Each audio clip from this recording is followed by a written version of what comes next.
Subscribe now and press the bell icon. Never miss an update. جس کو اپنے انجام کا پتہ نہیں ہو ایسے بیٹھا ہوا ہے دوسروں کے فیصلے کر رہا ہوتا ہے، یہ گمراہ وہ گمراہ.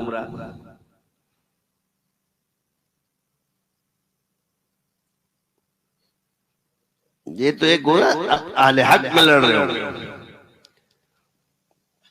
مسئلہ دین کا ہے، مسئلہ فلاں کا ہے، مسئلہ اس کا ہے. یہ چیزیں آپ لوگوں میں نہیں ہونی چاہیے. نہ ہمارے سلسلے کے علماء خیر کا کام کر رہے جو کر رہے، اللہ جس سے جو کام لے. تم سمجھتے ہو کہ سارا جہان شاذلی بن جائے، یہ تمہاری غلطی ہے. تم کو سارا جہان ذاکر بن جائے، یہ اچھی بات ہے. کیونکہ شاذلی سلسلہ ہے، یہ خصوص ہے اور ذکر عموم میں ہے. بعض لوگ تمہارے پاس آتے یار ہم سلسلے میں بس تھوڑا سا ذکر دے دو تو دے دیا کرو. کتنی مرتبہ پڑھو جی؟ 100 دفعہ. اتنی مرتبہ پڑھ دیا کرو. عموم کا ذکر 100 دفعہ ہے، دے دیا کرو. بعض آگا جی میں نے سیکھنا چاہتا ہوں تو پھر اس کو خصوصی دیا کرو.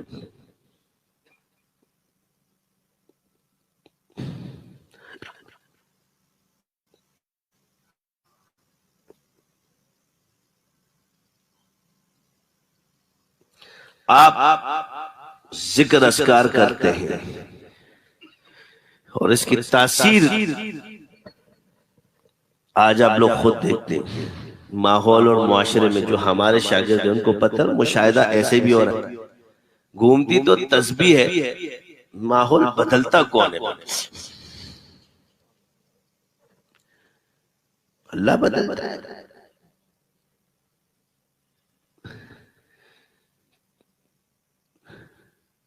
جتنے نفسیاتی کر دیے شیاطین نے تو میں نے کہا مارتے رہو. کہ استاد جی نے میں مارنے میں میرا کام اچھا، اس کا کام اچھا خاص کم تھے جہاں پاک. اس کا یہ وسوسہ یہ ڈالتا رہے گا، شیطان مارتا رہے گا. کیونکہ ایک وہ آدمی ہے جس کو وسوسہ ڈال رہا ہے وہ تو کچھ نہیں بگاڑ سکتا ہے، مگر ایک شاذلی ہے جس کو یہ چھیڑ رہا ہے تو مارے گا. اس کو تو اللہ نے پاور دیا ہوا ہے.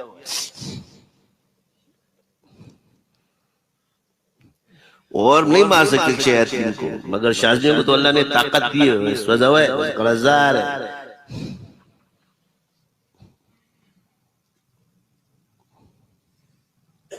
اور بعض کو اللہ مرتبے دیتے تو گھر میں شروع ہو جائے گا. جس کو مرتبہ اللہ دیتا ہے نا اس کا پیٹ بھی بھاری نہیں کر دیتا ہے. اور جو خوں خوں والا ہوتا ہے نا ہر جگہ ٹاؤں ٹاؤں، اس کو کچھ نہیں ملتا. میرا بیٹا جب چھوٹا تھا خواب دیکھتا تھا، وہ کہنا سکھائی کس نے اسماعیل کو آداب فرزندی.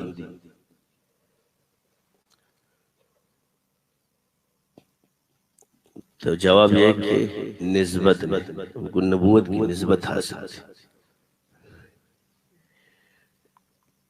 اس رب نے اس کو جو نسبت نبوت اس سے سیکھی. اسی طرح مشرف اسی پر ہوتا ہے. حالانکہ چھوٹا بچہ تو جو خواب دیکھتا تھا سارا تھا میرے کان میں آ کے بولتا تھا.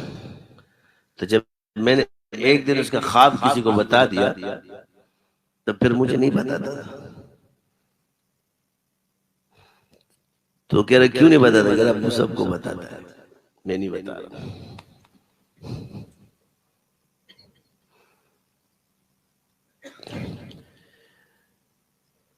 وہ دوسرا ہے اس نے میرے سامنے دعا تسبیح کی. اور جو لا الہ الا اللہ اگر اس کو کس نے سکھایا کہ جب میں اس کی ویڈیو بنانے کی کوشش کرتا ہوں چپ ہو جاتا. جیسے ویڈیو اتارتا تھا پھر شروع ہو جاتا. یہ گناہ بڑا میٹھا لگتا ہے انسان کو، مگر زہر جتنا بھی میٹھا ہو جائے وہ جان لیوا ہی ہوتا ہے. اگر مٹھائی کے اندر 1-2 قطرے زہر ملا کے بندے کو کھلا دو نا تو بچے گا نہیں، اس کے بدن کو کھا جائے گا. اس طرح گناہ کو شوق سے کرنا، مٹھاس تو ہے اس میں، مگر وہ مٹھاس تباہی کا پیشیمہ ہے، بے سکونی، بے چینی، وقتی لذت آپ کو دے دیتا ہے، مگر اس کے بعد جو تباہی پیدا کرتا ہے وہ انسان کے کنٹرول سے باہر ہو جاتا ہے۔ اسی طرح فوڈ پوائزن کھانے کے بعد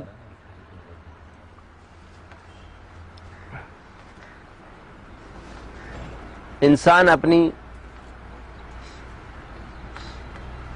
صحت کھو دیتا ہے۔ فوڈ پوائزن کس کو کہتے ہیں؟ کہ وہ زہر آہستہ آہستہ آہستہ اس کو کھا جاتا ہے، بیماریاں اس کے اندر وجود ہو جاتی۔ اسی طرح بعض گناہ بڑے میٹھے میٹھے انداز سے آتے ہیں، اس کو بیان کرتے ہوئے بڑا میٹھا میٹھا لگتا ہے، مگر وہ روح کو تباہ و برباد کر دیتے ہیں۔ ایسے میٹھے گناہوں کو باطنی گناہ کہتے ہیں، یعنی وہ باطنی گناہ کیا ہے؟ کفر کرتا ہے بڑے میٹھے میٹھے انداز سے، شرک کرتا ہے بڑا میٹھا میٹھا لگتا ہے، اس کو مزہ آتا ہے، اس کو جھوٹ بولتا ہے، بولنے میں بڑی مٹھاس محسوس ہوتی ہے، اس کو غیبت کرتا ہے، تہمت لگاتا ہے، یہ میٹھے گناہ ہیں۔ کیا ہے؟ جن میں احساس نہیں ہوتا۔ کڑوے گناہوں میں فوراً احساس ہو جاتا ہے۔ دیکھو میٹھی دوا کھانے میں احساس نہیں ہوتا کہ یہ دوا یا چینی ہے، مگر کڑوے دوا کھانے میں فوراً احساس ہو جاتا ہے کہ یار اب دوائی میں نے کھائی ہے۔ تو ظاہری اور باطنی گناہ کی مثال اسی طرح ہے۔ جو گناہ ظاہری ہے وہ کڑوا ہوتا ہے، فوراً احساس ہو جاتا ہے انسان کو کہ میں غلط کام کر چکا ہوں، مگر بعض گناہ ہمارے اندر ایسے صلاحیت کر گئے کہ اب ہم اس کو میٹھے میٹھے انداز سے بیان کرتے ہیں اور اس کا جواب بڑا اچھا لگتا ہے، دوسروں کے عیب نکالنا، مگر اپنی کمیوں پہ نظر رکھنا بہت مشکل ہے۔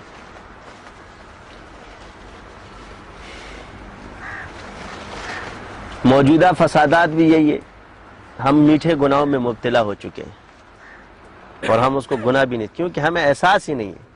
ہم سمجھتے ہیں جو ہم کھا رہے ہیں وہ چینی ہے یا زہر، یہ پتہ نہیں، اور یہ تو عالم کو پتہ ہوتا ہے۔ تو میٹھے گناہ کے لیے اس کا باطنی عالم ہونا ضروری ہے، اور ظاہری تو جو بھی کھا لے گا اس کو فطری احساس ہو جاتا ہے کہ میں نے غلط کام کیا۔ کڑوی دوا بچے کو بھی کھلا دو تو وہ کہے گا ہاں دوا میں نے کھا لی، روئے گا نہیں کہے گا، اس کا شعور اس کو زندہ کرتے، اس کی فطرت اس کو زندہ کرتے۔ بعض گناہ علمی ہے اور بعض گناہ انسان کی فطرت سے تعلق رکھتے۔ تو جو روح کی بیماریاں یہ علمی گناہ ہیں، اور اس کو پہچاننے والا عالم کہلاتا ہے، اسی کو بزرگ اور صوفی کہا جاتا ہے، کہ جو ان گناہوں سے بچتا ہے۔ جو بدنی گناہ سے تو عام آدمی بچ جائے گا، جی زنا ہو گیا کہ انسان سے اس کو پتہ کہ میں نے غلط کام کیا ہے۔ کوئی بھی آدمی معاشرے میں کافر ہو، مشرک ہو، یہودی ہو، نصرانی ہو، کوئی بھی مذہب اس چیز کو جائز نہیں سمجھتا، فطری طور پہ اس کو غلط ہی مانا جاتا ہے۔ حتیٰ کہ جو لوگ اس میں مبتلا ہوتے ہیں وہ بھی بے چین رہتے ہیں۔ تو اس سکون کی تلاش کے اندر جب وہ گناہ کرتے ہیں تو دوسرا گناہ کر جاتے ہیں اور شراب پینا شروع کر دیتے ہیں کہ ہمیں کچھ سکون ملے۔ تو پھر ایک گناہ نے ام الخبائث کو جنم دے دیا۔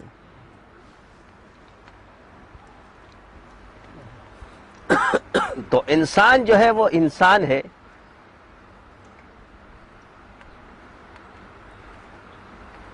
آج کے دور میں ہم سمجھتے ہیں کہ بھائی ہم لوگ پارسا ہے،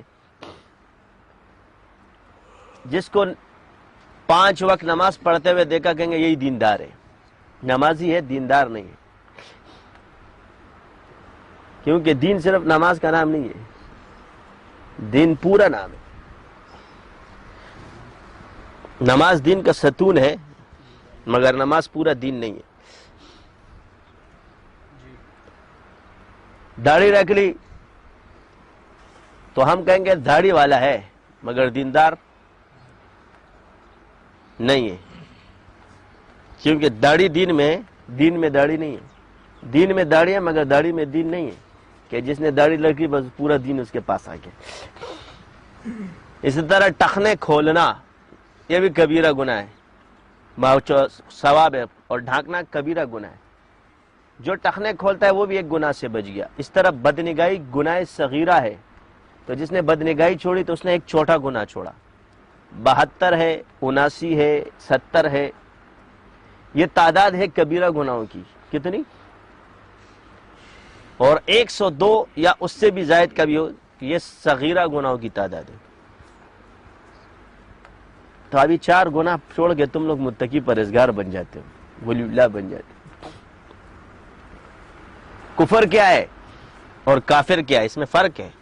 اللہ اور رسول کے مجرم نہیں، دنیا کی پرواہ مت کرو، چاہے تمہیں پتھر مارے، روڑے مارے. سمجھ آئی؟ تو پتھر اور روڑا بھی تیرے لیے عزت ہے، اور اگر مجرم ہے تو وہ عزت بھی تیرے لیے پتھر اور روڑا ہے.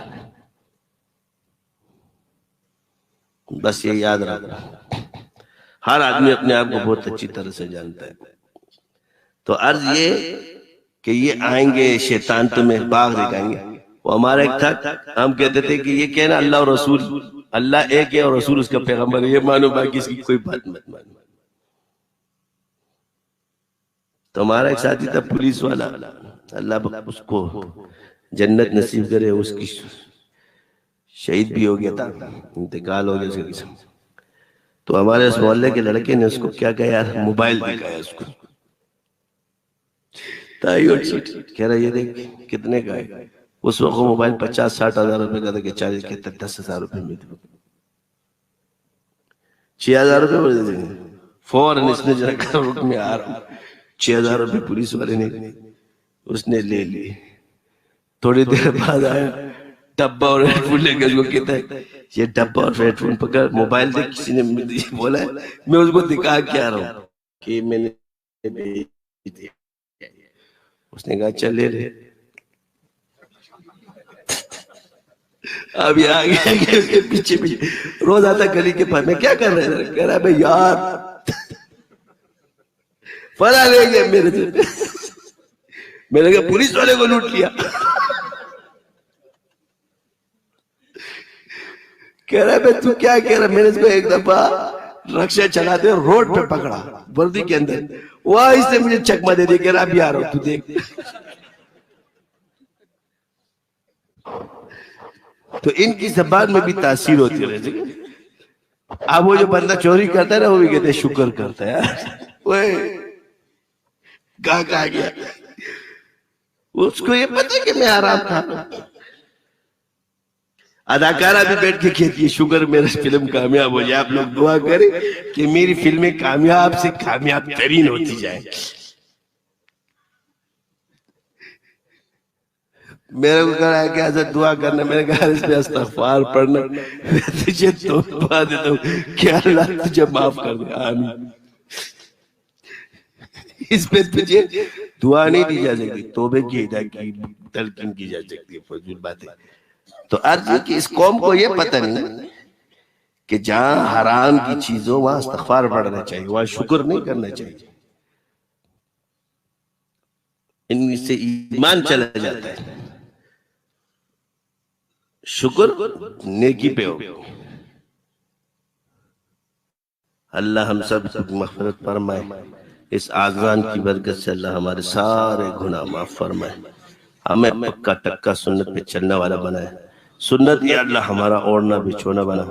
قرآن کے علوم اور معارف عطا فرما.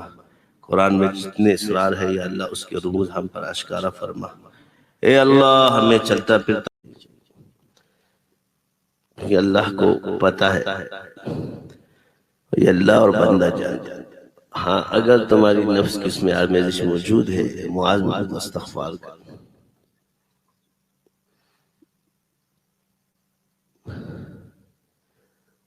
تو آج کل ہم کو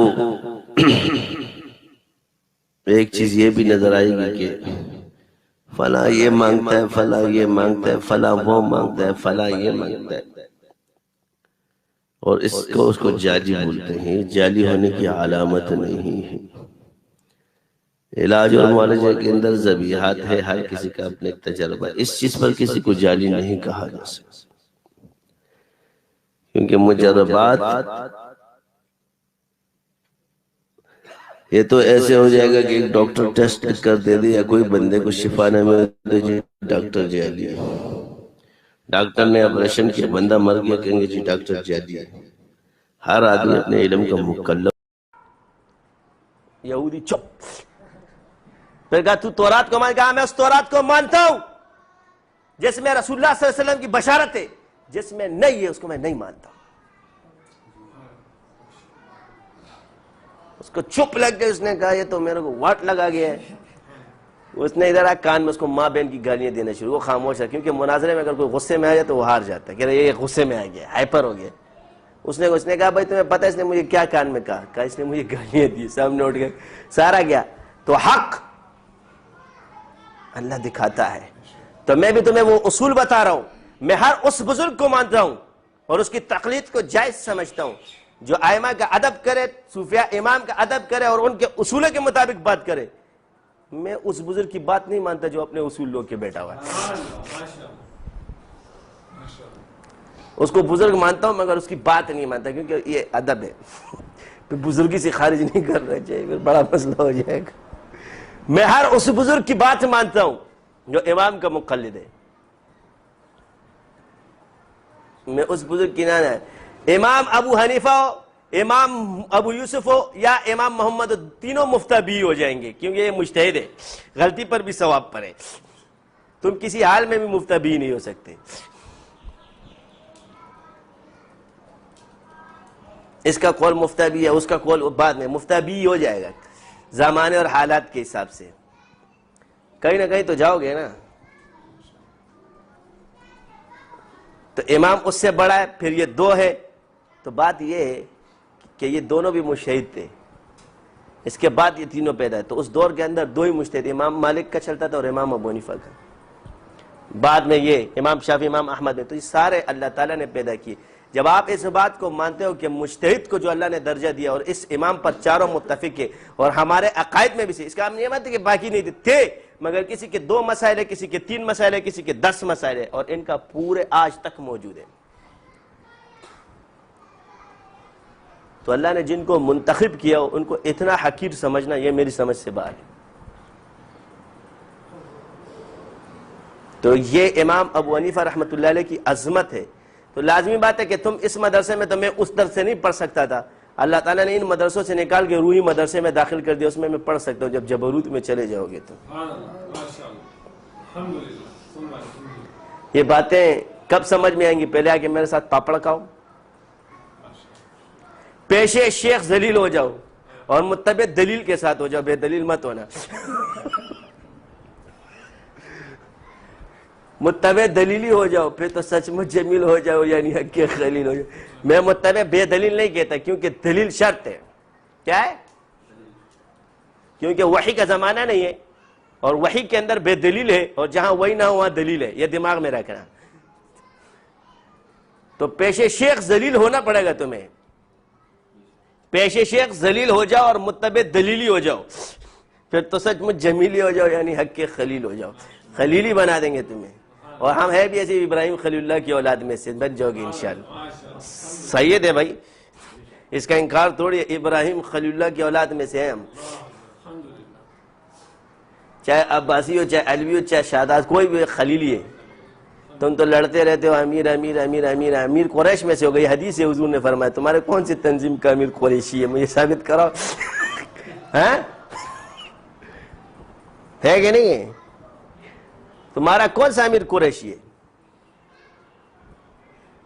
صحابہ نے قریشی امیر کے علاوہ کسی کی اتباع نہیں کی ہے. یہ اپنے دماغ میں رکھنا.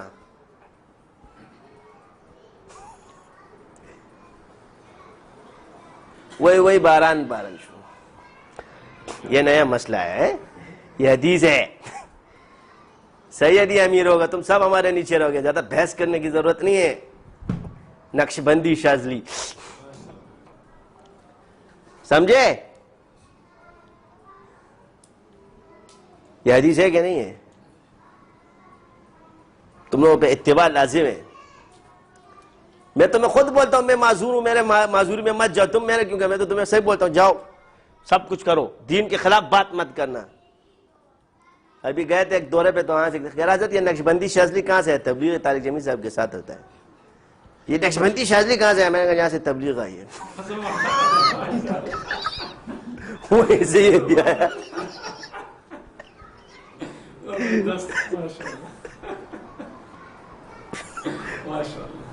تبلیغ والے نقشبندی شادی پہ آئے, میں نے نہیں سنا, میں آپ نے نہیں سنا, آپ کو تصوف کیا آتی ہے؟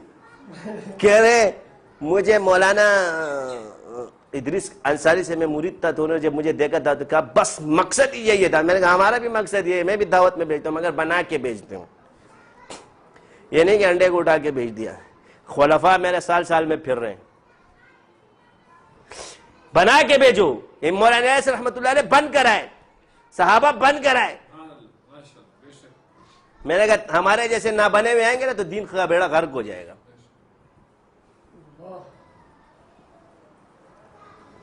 تم نے جدا کیا ہوا ہے. کہاں گیا خانقاہ کا نظام جو تبلیغ میں تھا؟ نہیں ہے. کہاں گئے فضائل درود؟ رکھو نا دوبارہ. تم مولانا زکریا صاحب سے زیادہ جانتے ہو. میں نے کہا میں بڑوں کی مانتا ہوں, تمہاری نہیں مانتا. میں تبلیغ کا قائل ہوں بڑوں کی تھی, میں اسی طریقے پہ چلوں. تم مت کرو, میں خود اکیلے پڑھوں گا مگر پڑھوں گا. بیعت کرتے تھے, تمہیں بیعت کی سنت معمولی نظر آتی ہے؟ یہ زنجیر سے زنجیر جڑی ہوئی ہے, یہ وہی ہاتھ ہے جو ہاتھ سے جڑا ہوا وہاں تک جاتا ہے. تم نے کڑیاں توڑ دی, زنجیر پھینک دی, اس سے بندہ نہیں لٹک سکتے, یہ زمین پہ رہے گی. دابا پڑیما ہی پراتا بھائی, جو کٹ جائے زنجیر وہ زمین پہ گر جاتی ہے. اب لوگ کہیں گے اویسی بھی تو کرتی ہے, لیکن وہ مختصر ہو کے اوپر جڑ جاتی ہے, پھر اس کے واسطے کم ہو جاتی ہے. وہ 3 کڑیوں سے لٹک رہا ہوتا ہے, وہ کٹ کے گرتی نہیں ہے, وہ کٹ کے اوپر چپک جاتی ہے. سمجھے یا نہیں سمجھے؟ ایک وبا یہ بھی پھیلی ہوئی ہے. تو موجودہ دور کے اندر کافی چیزیں, تو سیاست کے اندر اس وقت جمہوریت, تجارت کو دین کا حصہ نہ سمجھنا, علاج اور معالجوں کو دین کا حصہ نہ سمجھنا. دین آیا ان سب کے لیے, بس صرف میں دین پر ہوں. یہ پیزا والا 5 وقت نماز پڑھے گا, باقی سارے گناہ کرو, کیونکہ باطن کے سارے گناہ تیرے اندر موجود ہے. تو جو ہے نا متقی پرہیزگار ہے. جو بندہ اپنے کو نیکوکار سمجھتا ہے یہی متکبر ہوتا ہے, اسی کو متکبر کہتے ہیں. ابلیس نے کہا میں اچھا ہوں, میں نمازی پرہیزگار ہوں, اس لیے تو خوار ہوا بیچارہ. اور پھر اس کے جو انعام اللہ نے دیا وہی وہ جادو دے دیا اس کو کھڑا. بعض کہتے ہیں شیخ اگر کسی کو سلب کر لے یا اس کو سلسلے سے خارج کرتے, اس کا کیا نقصان ہوتا ہے؟ اس کا یہی نقصان ہوتا ہے کہ اس کو استدراج ملتا ہے. وہ اپنے کمالات پر ہی کہتا ہے میرے شیخ کے کٹنے سے تو مجھے کچھ بھی نہیں ہوا. کیا نہیں ہوا؟ اپنے کمالات پہ بیٹھ جاتا ہے. تو کیونکہ بدلہ تو اللہ دیتا ہے, تو دنیا میں تو تجھے مل جائے گا. تو جس چیز کے لیے تو آیا تھا اور جس چیز کے لیے تو نے ترک کیا گیا, بیٹا پائپ زنگین بھی ہو نا, پانی اس میں آتا ہے, یہ یاد رکھنا, صاف ہی آتا ہے. اور اگر نیا پائپ گٹر میں لگا دو نا, اس میں گندا پانی آئے گا, یہ اپنے دماغ میں رکھنا. سمجھ آئی؟ اور خوبصورت پرانا پائپ بھی لگا دو گے نا صاف پانی میں, پانی صاف آئے گا. آپ کہیں گے تیرے ساتھ میری گارنٹی ہے نا, تم لوگوں نے مجھ سے ہی تو سیکھا ہے, اپنے باپ سے تھوڑی سیکھا ہے تم لوگوں نے. تو اویسی سند اللہ ہر کسی کو نہیں دیتا زمانے میں کہ تم سارے, ہاں شیخ اویسی ہو جاتا, اس کی وجہ سے مرید بھی سارے اویسی ہو جاتے ہیں, کیونکہ تالاب وہی ہے, اسی چشمے سے پانی پیتے ہیں سب. یعنی کہ ہر جگہ جانا استاد, اس سے شیطان تمہیں گمراہ کر دے گا, اس سے بچو. کیونکہ تمہیں پتہ چل گیا کہ اویسی سند ہے. مجھے پتہ نہیں تھا کہ اویسیت کس کو کہتے ہیں, مجھے ملی ہوئی تھی. اب فلانے بزرگ, تو فلانے بزرگ جب اویسیت میں پھر سب, بس اتنا یاد رکھنا یہ وہ باغ ہے جس میں ہر پھل ہے.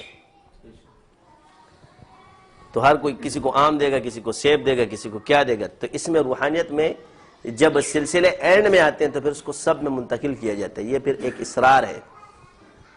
تو ولی کو جب اپنی ولایت کا پتہ نہ ہو, یہ ولی اللہ نہیں ہے, یہ صدیقوں میں سے نہیں ہے, صلحاء میں سے. ولی کو اپنی ولایت کا پتہ ہونا چاہیے, بھلے کسی اور کی ولایت کا پتہ نہ ہو. یہ مذموم نہیں ہے, کیونکہ نبی کو اپنی رسالت کا پتہ تھا, خضر علیہ السلام کا پتہ نہیں تھا. لیکن موسیٰ علیہ السلام سے جو سوال کیا گیا تو یہ تھا کہ آپ سے بڑا عالم اس وقت موجود ہے؟ انہوں نے فرمایا نہیں. کیا فرمایا؟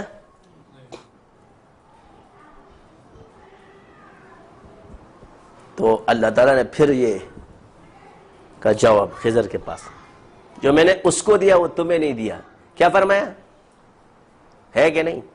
یہاں کیا کہتے ہیں میں نے 50 سال کتابیں پڑھائی ہے، بخاری پڑھائی ہے، میں نے، تیرے کو کہاں سے ملے گا؟ میں نے 50 سال پڑھائی ہے. تو نے 50 سال پڑھائی تو نے بخاری پڑھائی ہے نا. تو نے کون سا جو ہے نا خانقاہوں میں جا کے چلے کاٹے؟ ادھر آ میرے پاس، میں تیرے کو ایک چلے کرواتا ہوں پھر دیکھ. اور پہلے دن میں آ کے کہتے ہیں حضرت کوئی مختصر سا ذکر دے دو، میری مصروفیات زیادہ ہے، کوئی مختصر سا ذکر دے دے کہ 100 میں پہنچ جاؤں میں اوبر سے. 100 روپے میں مکان محلات نہیں ملتے، یہ اپنے دماغ میں رکھ. تم 100 روپے میں محل خریدنا چاہتا ہے، 100 روپے رہا گا تالا محل در کا ہے کہ نہیں؟ سستے سودے نہیں یہاں پہ. یہ والذین جاہدوا فینا لنہدینہم سبلنا. اتنے مجاہدے کرو. تو میں نے تمہیں 3 چیزیں تصوف کی ساتھ رنگ ثابت ہوا. پہلے رنگ کھلیں گے، روشنی آئیں گی چلا گاہ میں. اور علم کے لیے مقام نہیں ہے، رنگوں کے لیے مقام ہے. پھر کیا کھلے گا؟ علم کھلے گا. پھر کیا کھلے گا؟ سبحان الذی اسری بعبدہ لیلا من المسجد الحرام. اس کے بعد سیر کھلی ہے حضور پہ، اور اس کے بعد نماز کا سکون ملے گا، اس کے بعد احسان کا سکون ملے گا، اس کے بعد تمہاری ملاقاتیں ہوں گی. تو بدن پہ سارے احکام ہے اور روح اسی طرح چلتی رہے گی پروان. تو پہلے نفس امارہ سے لوامہ، اور لوامہ سے مطمئنہ، اور مطمئنہ سے رضا بالقضا پہ، اور رضا بالقضا سے جائے گا رضا بالقضا سے جا کر کے مقام ابدیت پر، اور مقام ابدیت کے بعد جا کے تم پہ رنگ، اور رنگ کے بعد علم، اور علم کے بعد سیر کھلے گی. اس سے پہلے کھلا تصور ہے، اس میں حقیقت کھلے گا. یہ پہلے خیال ہے سارا. کیا ہے؟ کیونکہ ماڈل تو موجود ہے نا، خیالی پولاؤ. اب سمجھ آئے؟ تو اللہ تعالیٰ نے رسولوں کو اس چیز سے نکالا ہے، صحابہ کو، سب کو. تمہیں ایسے ہی دے دے گا وہی تڈیر مقرب راکل ہے.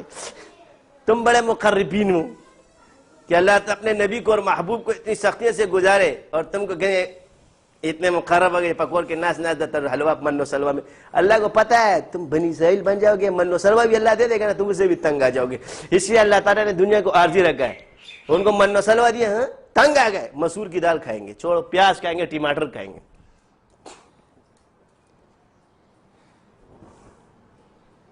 تو یہاں فنا ہے. دنیا کو کیا رکھا اللہ نے؟ فنا. کچھ بھی پالو تم تنگ ہو جاؤ گے، محلات میں تنگ ہو جاؤ گے، پھر جھونپڑوں میں آؤ گے سکون ملے گا. پہلے جھونپڑی میں تنگ ہو گئے کہ یا اللہ محل دے دے، جب محل میں چلے جاؤ گے پھر کہے کہ جھونپڑی میں سکون ملتا ہے. تمہیں کہیں بھی سکون نہیں ملے گا سوائے اللہ کے ذکر کی. الا بذکر اللہ تطمئن القلوب. بس اللہ بس اسی پر اکتفا ہے کہ اس رمضان کے مبارک مہینے میں اللہ تعالی ہم کو سچا متقی بنائے.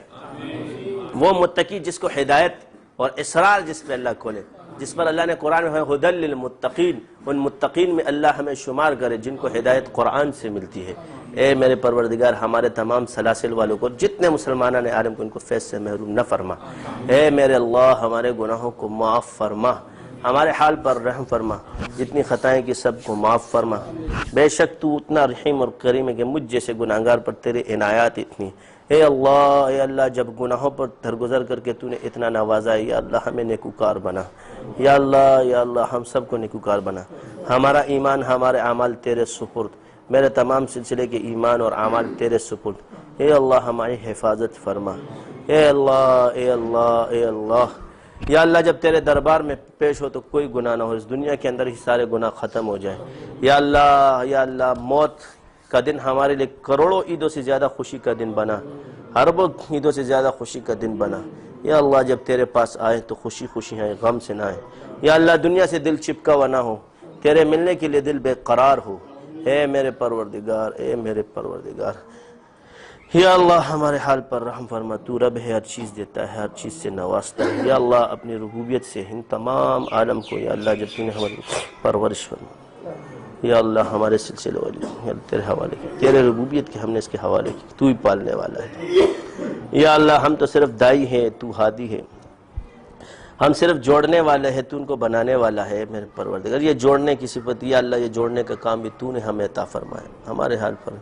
اللہم انی اسألک خیر ما سألک منہ نبیک محمد صلی اللہ علیہ وسلم ونعوذ بک من شر ما استعاذ منہ نبیک محمد صلی اللہ علیہ وسلم وانت المستعان وعلیک البلاء ولا حول ولا قوة الا باللہ.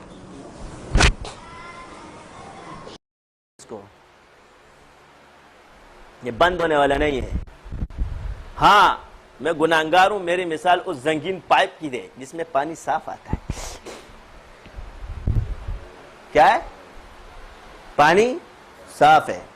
نسبت پہ باتیں مت کرو، میرے سلسلے پہ باتیں کرو گے وہاں جا کے چھوڑوں گا تم لوگوں کو پانی بھی نہیں ملے گا. تو اس پہ بھی پریشان ہو جائے کہ میں مسلمان ہوں کہ نہیں ہوں. اور آپ مجھ کو کہتے ہو، مجھے اپنی غلطیوں کا اور اپنی کوتاہیوں کا کھلے دل سے اعتراف ہے.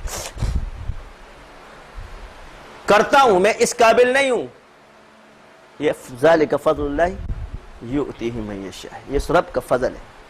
سیکھنا ہے تو طالب بن کر آؤ، میرے استاد بن کر مت آؤ، کیونکہ استادوں کو کون سکھاتا ہے؟ جو ابا بن گیا تو خود ابا، اس کو تم کیا خاک سکھائے گا؟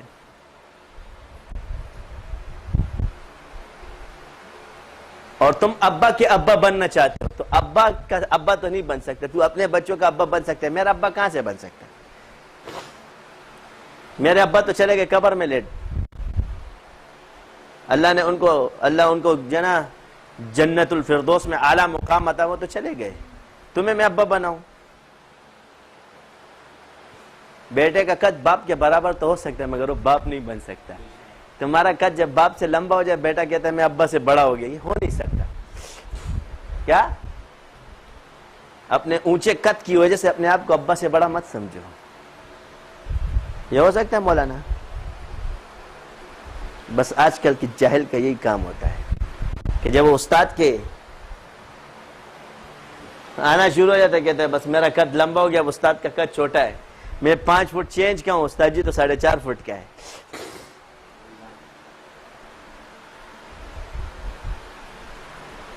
تو یہ چیزیں بڑی خطرناک ہے. تو تصوف کے اندر لطائف اور حکمت کے اندر چلہ کشی.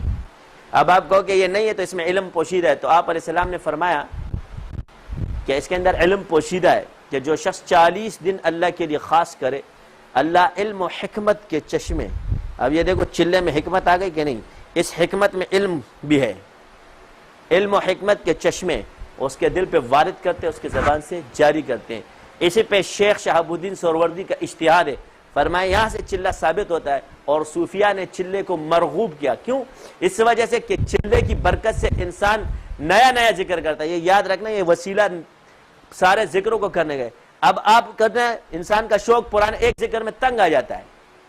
مثال کے طور پہ کھانے تو سارے مگر پھل بھی سارے، لیکن ایک دن ایک پھل کھاتا ہے، دوسرے دن دوسرا کھاتا ہے، تیسرے دن تیسرا کھاتا ہے. ایک شوق کو بڑھانے کے لیے تو چلہ کشی اس لیے کی گئی کہ یار اب سورہ فاتحہ کا چلہ کرتا ہوں، پھر سورہ بقرہ کا چلہ کرتا ہوں، پھر تو ہر ذکر کثرت سے بھی ہو گیا، چلہ بھی ہو گیا، زکوٰۃ بھی ادا ہو گئی، اور اللہ تعالیٰ نے اس کی روحانی ترقی کی.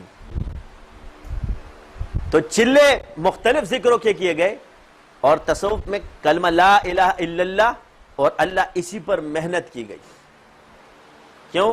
افضل الذکر لا الہ الا اللہ. تو تصوف میں افضل الذکر کا نصاب یہ ہے، اور چلہ کشی کے اندر مختلف چلے کرتے ہیں. تو الذین یذکرون اللہ قیاما وقعودا وعلی جنوبہم ویتفکرون فی خلق السماوات والارض ہے. تو فکر بعد میں، آپ کے مکاشفے کب حقیقی بنیں گے؟ جب آپ یہ تمام مراحل طے کر لو. تو 2 چیزیں یاد رکھنا جو لوگوں سے غلطی ہوتی ہے کہ جی ہمارا اس سے کا کیا، یہ اپنے آپ کو، ایک نے اعتراض کیا، جو بھی جاتا ہے اس کو بولتا تو صاحب ہے. میرے پہ 3 اعتراضات کرتے ہیں لوگ میرے پہلا، یہ سلسلہ نہیں ہے. میری ان سے تعریف ہے کہ سلسلے کی تعریف کرو. جس کا دعویٰ ہے سلسلہ کہتے کس کو ہے؟ ٹھیک ہے، غلط بولا. دوسرا، آپ خوابوں پر خلافت دیتے ہو، تو میں کہوں گا کہ تم خوابوں کی تعبیر جانتے ہو یا نہیں جانتے، اور خواب کا علم کیا ہے. تو اب میں دونوں کو قرآن سے ثابت کرتا ہوں. اور تیسرا دعویٰ نیا ہے کہ آپ کی روحانیت کمزور ہے، کہ آپ پر جادو ہو جاتا ہے. یہ 3 سوال ہیں. پہلا سوال، میں نے حکمت کو ثابت کیا علم قرآن میں سے، جب نحن نزلنا ذکر وَإِنَّ لَهُ لَحَافِظُونَ، تو علاج کرنا سلسلہ کیوں نہ ہوا؟ قرآن سے تو ثابت ہے. ٹھیک ہے، چلک کشی سے ہی یہ حکمت کا علم ملتا ہے، اور یہ حدیث سے بھی ثابت ہے، اور یہ شیخ شہاب الدین سہروردی نے بھی لکھا ہے اور اشرف علی تھانوی صاحب نے بھی لکھا ہے. اب آپ کہتے ہیں کہ جی چلے سے علم نہیں ہے، تو قرآن میں موجود ہے کہ موسیٰ علیہ السلام سے اللہ نے جو چلہ کروایا آپ کو علم بھی دیا اور حکمت بھی دی. حضور پر جو چلے سے علم کو رہے تو وہ بھی تو آپ غار حرا میں تھے اور ذکر کر رہے تھے، اور ذکر کے دوران آپ پر یہ وحی نازل ہوئی. تو میرے دلائل تو حکمت میں سلسلے کے، اب اس کو توڑ کر دکھا دو میں تمہیں مان جاؤں. اب اگر نبی بھی عامل نہیں ہے، تم لوگوں کو پتہ نہیں عامل کس کو کہتے ہیں. علامہ اقبال کا شعر ہی پڑھ لو، وہ معزز تھے زمانے میں عامل قرآن ہو کر، ہم ذلیل و خوار ہے تارک قرآن ہو کر. تو یہ دلیل دی. اب خواب نص قطعی سے ثابت ہے. تم کہتے ہو حجت نہیں ہے، تو حجت کے لیے کیا شرط ہے؟ پہلے عبارت النص، دلالت النص، اشارت النص. خواب عبارت النص ہے. تحویل کس دلیل سے کرتے ہو تم؟ اب سچے خوابوں کا ظہور ہوتا ہے کیا نہیں ہوتا؟ تو جواب میں دیتا ہوں. یوسف علیہ السلام نے خواب نہیں دیکھا تھا، وہ کافر بادشاہ نے دیکھا تھا. وہ جو دو درباری تھے وہ کافر تھے کہ مسلمان تھے؟ جب ان کے خوابوں کا ظہور ہوا تو بیٹا اگر میں نے خواب میں تمہیں خلافت دیکھی اور میں نے تجھے خلافت دی تو یہ تو حقیقت ہو گیا نا، کیونکہ خیالی خواب کا وجود نہیں ہوتا. کیا ہے؟ خیالی خواب کا وجود نہیں ہوتا. مگر یہاں جتنے مفتیان کرام بیٹے، میں نے آپ کو خواب پہ خلافت دی ہے،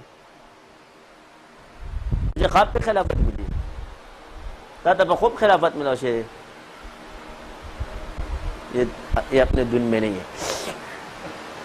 یہ جتنے بھی یہاں بیٹھے ہوں گے نا، کسی کو خوابوں پہ جس نے دیکھا ہے اور اس کا ظہور پذیر ہو گیا ہے رحمانی خواب، تو یہ من جانب اللہ ہے. آپ علیہ السلام نے، اب حدیث ہے کہ سچا خواب کون سا ہوتا ہے؟ جس کا حقیقت میں ظہور ہو جائے. بخاری کی حدیث پڑھ لو. حضرت عائشہ فرماتی ہے کہ آپ علیہ السلام جب خواب دیکھتے تھے سچے تو بمثل نور صبح اس کا کیا ہو جاتا تھا؟ ظہور ہو جاتا تھا. تو آپ نے خواب دیکھا اور میرے سے چیز مل گئی تو تیرا خواب سچا ہو گیا. اس کا مطلب ہے تو نے اس کو جھوٹا خواب مانا، تو جھوٹا ہے.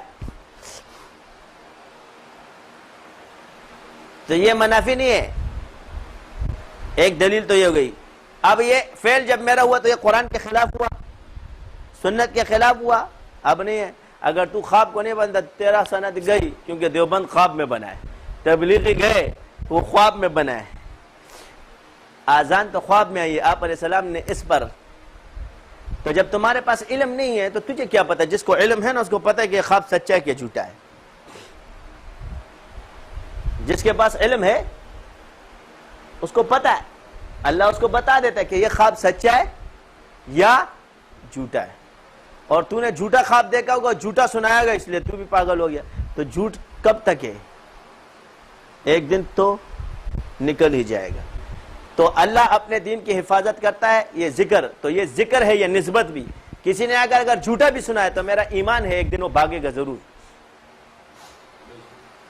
آج زمانے کے لیے آیا اور جھوٹ بھی بول دیا، اور میں نہیں تھا اس کے اس جھوٹ پر اللہ تعالیٰ نے، لیکن ایک دن یہ بھاگے گا ضرور. یہ ہمارا تجربہ ہے. تو میں جب شک ہونا شروع ہو جائے نا تو معاملات کی خرابی کو، یہ خلاف شرع نہ ہوا. کیا نہیں ہوا؟ خلاف شرع نہ ہوا. اب رہی تیسری بات، اس کی میں دلیل دے چکا ہوں. عاجزی ہے اس کے اندر، انکساری ہے. اگر کوئی اپنے آپ کو شافی سمجھ کے بیٹھ جائے کہ میں لوگوں کو شفا دینے والا ہوں تو شرک ہو جائے گا. تو دوسرے سے دم کروانے میں عاجزی ہے. گو کہ اگر بڑے کو چھوٹے نے دم کر دیا تھا، حضرت عائشہ نے حضور پہ دم ڈالا تو اس سے نعوذ باللہ حضور کا درجہ کم نہ ہوا، مگر اس سے یہ ثابت ہوا کہ چھوٹا بڑے پر دم ڈال سکتا ہے. حتیٰ کہ کفار سے بھی ڈلوا سکتے ہو. حضرت عائشہ پر اس یہودن نے دم ڈالا تو یہ کافر سے بھی دم ڈالوانا ثابت ہے. حضرت عبداللہ ابن مسعود کی بیوی گئی تو انہوں نے بھی اس پہ دم ڈالا تو یہ ثابت ہے. اس کو آپ خلاف شرع نہیں کہہ سکتے، اس لیے کہ صحابہ کا قول اور فعل یہ سنت ہے. اب تم اس کو نہ مانو تو میں کیا کروں؟ میں تیرے کو کیا دوں؟ کون سی دلیلیں دوں؟ قرآن سے دلیل دے دی، حدیث سے دلیل دے دی، صحابہ نے کیا ہے، تابعین نے کیا ہے، تو کون سی دلیل دوں؟ نماز اثر 5:45 بجے زبردست. تو اتنے بہت ہے، ماننے والوں کے لیے ایک دلیل بھی بہت ہے اور معترض کے لیے پورا قرآن بھی نہیں. تو مجھ کو مت کہو، میں نے جو دلیل دی ہے کہ یہ قرآن سے نحن نزلنا ذکر وَإِنَّ لَهُ، تو لہٰذا عملیات سلسلہ ہوا. قرآن سے چلہ کشی کرنے والا یہ صاحب سلسلہ ہے. ٹھیک ہے، یہ سلسلہ حکمت ہے، اور جو تصوف ہے یہ دوسرا سلسلہ ہے، اور جو علم ہے وہ تیسرا، اور تینوں کی سندیں جا رہی ہے. اور اگر آپ کہتے ہو کہ دعا نہیں ہے تو دعا کی اجازت نہیں ہے، تو حضرت انس بن مالک نے پھر ان کو اجازت کیوں نہیں دی؟ اور اگر اس کے ساتھ موکلات نہ ہوتے تو پھر اس کو 2 شعر کیوں نظر آ رہے تھے؟ اس کا مطلب ہے کہ موکل شعروں کی شکل میں نظر آ سکتے ہیں. اور آپ کہتے ہیں کہ جبرائیل، حضور کے پاس کون سا موکل تھا؟ تو حضور کا موکل جبرائیل تھا نا. اور کون تھا؟ یہ سارے فرشتے حضور کے موکل ہیں. یہ جو غزوہ بدر کے اندر ہوتے ہیں یہ موکل کے کیا معنی؟ مدد کرنے والے، توکیل کرنے والے. تو اب تمہیں موکل کب ملیں گے؟ جب تم قادری اور شاذلی بنو گے. یہ سلسلہ قادری اور شاذلیہ کے اندر ہے اور سوروردیہ کے اندر زیادہ ہے، باقیوں کے ان 2 کے اندر نسبتوں کا ہوا ہے. تو تمہیں بتا رہا ہوں موکل سارے سلسلوں میں تو تم نے کیے نہیں، تو تمہیں کیا پتہ چلے گا؟ پہلے آؤ، علاج کروانے آئے گے تو مرض بتا دیں گے، دوا دے دیں گے، جاؤ. بولیں گے کیوں؟ تو پھر کورس پورا کرو. جیسے آج کل ہمارے وہ 5ویں مذہب والے بھائی یہ مدرسے ایسے کھولے ہو کس کام کے؟ تو ان کو بولو پہلے مدرسہ پڑھو. پہلے تو انہوں نے جب اختلاف اٹھایا نا، جب مولویوں نے پٹا کے جب دیے نا، آپ خود اپنے مدرسے کھول کے بیٹھ گئے. تو اصول بھی آدھے 4 بنا لیے، فرض، واجب اور نہیں، فرض، سنت، حرام اور بس بدعت. تیسرا اصول ہے ہی نہیں، چوتھا ان کے یہاں. جو قرآن سے ثابت ہے فرض ہے، تو سن، علاج قرآن سے ثابت ہے. کس سے ثابت ہے؟ احادیث سے ثابت ہے. تو تیرے اس کے فرض بھی اور سنت بھی ہوا. حرام تو تیرا ابا بھی نہیں کہہ سکتا، اس کو بدعت بھی نہیں کہہ سکتا. اور اگر تو اس کو بدعت کہے گا تو پھر تو گاڑی میں نہیں آئے گا، تو پیدل جائے گا مسجد. اور اگر تو جوتوں کے اندر مجھے خانہ کعبہ میں نظر آئے تو تو مشرک ہو جائے گا، کیونکہ قرآن میں اللہ تعالیٰ نے فرمایا بالوادی المقدس طویٰ فاخلع علیک بالوادی المقدس طویٰ. لہذا تو یہاں جوتیاں اتارے گا، جہاں مقدس مقام ہے وہاں جوتیاں پہننا تیرے نزدیک حرام ہو گیا. تو فقہ کہتی ہے. تو کوئی اہل حدیث اگر تم پر اعتراض کرے تو اس کو ایک ہی جواب دو، کہتے ہیں تسبیح کہاں سے ثابت ہے؟ تو بولو کون سی حدیث میں منع ہے؟ منع بتاؤ. اگر وہ کہتا ہے جی بس منع ہے تو بول گاڑی میں بھی آنا منع ہے، بنگلے بنانا بھی منع ہے، سارا منع ہے. جب یہ منع نہیں تو یہ بھی منع نہیں ہے. تو کہیں گے جی یہ ذرائع دین ہے، ہم یہ بھی ذرائع دین میں سے نا، ہم نے اس کو کون سا دین کا ہے؟ ذریعہ دین کا ہے. اور اہل فقہ تو اس پر اعتراض ہی نہیں کر سکتے، کیونکہ فقہ اس کو ناجائز نہیں سمجھتی. اس کے بھی دلائل موجود ہے، میں نے بیان کر دیا، پھر سکھا دوں گا تم لوگوں کو. سیکھ لو، اور نہ پھر میڈیا میں بیٹھ کے پھنس جاؤ گے. اگر ایک نے موکل کا پوچھ لیا نا تو پھر بولے گا اسی طرح تیرے موکل کدھر گئے؟ پھر موکل غائب ہو جاتے ہیں. مولوی صاحب نے تو استاد سے چلانا تو سیکھا ہے، بس وہ سیکھا کہ ایک مکہ جو ہے نا ہڈی پہ مارو اندر چلا جاتا ہے، مگر یہ نہیں سیکھا کہ اونٹ کو مارنا ہے یا عورت کو مارنا ہے. تسبیح چلانا سیکھ کے کہتے ہیں شیخ ہمارے نیچے آ گیا ہے. تسبیح آتی ہے، بتاتی ہے شیخ ہم سے چھوٹا ہے، ہاں چھوٹا ہے. اب شیخ میرے حکم پہ چلے گا؟ جی ہاں میرے حکم پہ چلے گا. کہ کشر و سامان مشر خاشور شہری. تو ایک دن پھنس گیا, ذلیل ہوتے ہوئے دنیا نے اس کو دیکھا. سبحانک اللہم و بحمدک اشہد ان لا الہ الا انت استغفرک و اتوب. عباس نے اس پر کلام کیا ہے, مگر زمانے کے حساب سے اس بات میں وزن ہے. وجہ یہ ہے کہ یہ حدیث ضعیف کسی وجہ سے تو ہو سکتی ہے کہ جی اس میں اسناد ضعیف ہے, لیکن اس متن کی تشریح میں کر دیتا ہوں. وہ اس محبت کی وجہ سے گناہ کی طرف جانا نہیں چاہتا, بلکہ اس نے مجاہدہ کیا, گناہ کو چھوڑ دیا اللہ کی ذات کے لیے, اللہ کی رضا کے لیے نہیں گیا, محبت دل میں اس کا اظہار بھی نہیں کیا. تو یہ تو مجاہدہ, یہ کس دلیل سے شہید نہیں ہوگا؟ شہید ہوگا نا یہ. اور یہ دنیا کا سب سے سخت مجاہدہ ہے. کیا؟ اگر جان دینا یہ آسان ہو جاتا ہے, کہ کیونکہ محبت میں جان دی جاتی ہے, اور اپنے محبوب کو چھوڑنا بہت مشکل ہے. ہاں یہ سب کو پتہ ہے, سارے عاشق گزرے دنیا میں, ایسا ہے ہی نہیں, چاہے مولوی ہو چاہے سادہ ہو, عاشق سب ہوئے. کسی نہ کسی کو یہ میں مانتا ہی نہیں, 98% عاشق ہوں گے, 1% نہیں ہوں گے, مگر ہوں گے. جوانی جوانی یہ دیوانی ہوتی ہے. کیوں آدھا غلط بول رہا ہوں؟ یہ عشق عشق ہے, یہ سوال ہی پیدا نہیں کہ عاشق نہ ہو.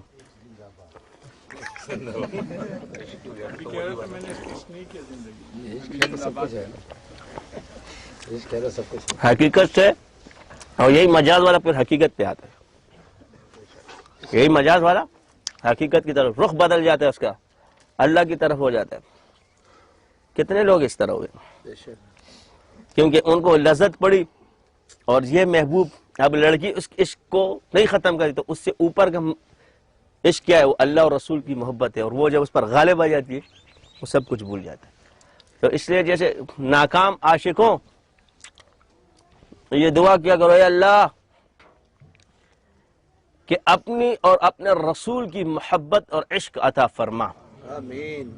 اور اس لڑکی کی محبت کو میرے دل سے ہمیشہ کے لیے نکال دے. سچے دل سے دعا مانگو, 1 گھنٹے میں قبول ہو جائے گی, بالکل سیٹ ہو جائے گی.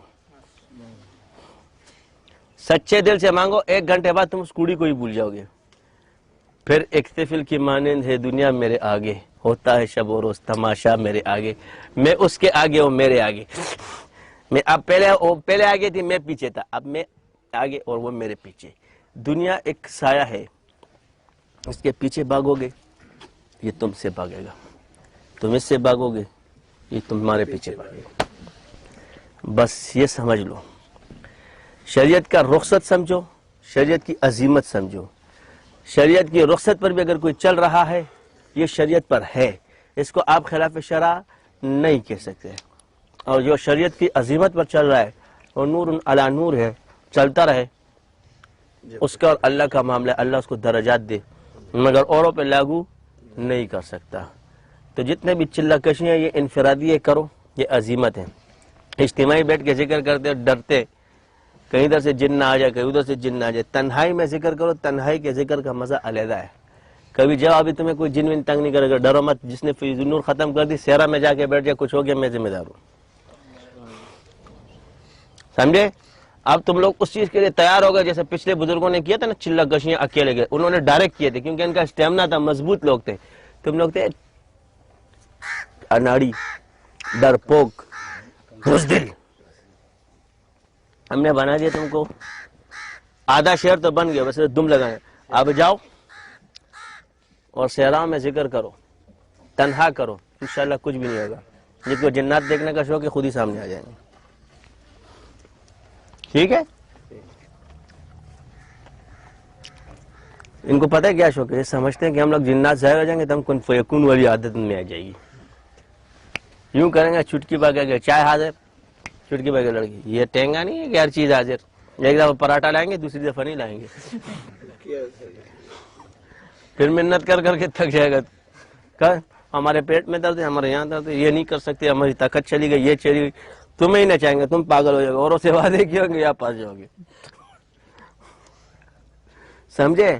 تو اللہ سے مانگو اللہ کا قرب اور اسم اعظم.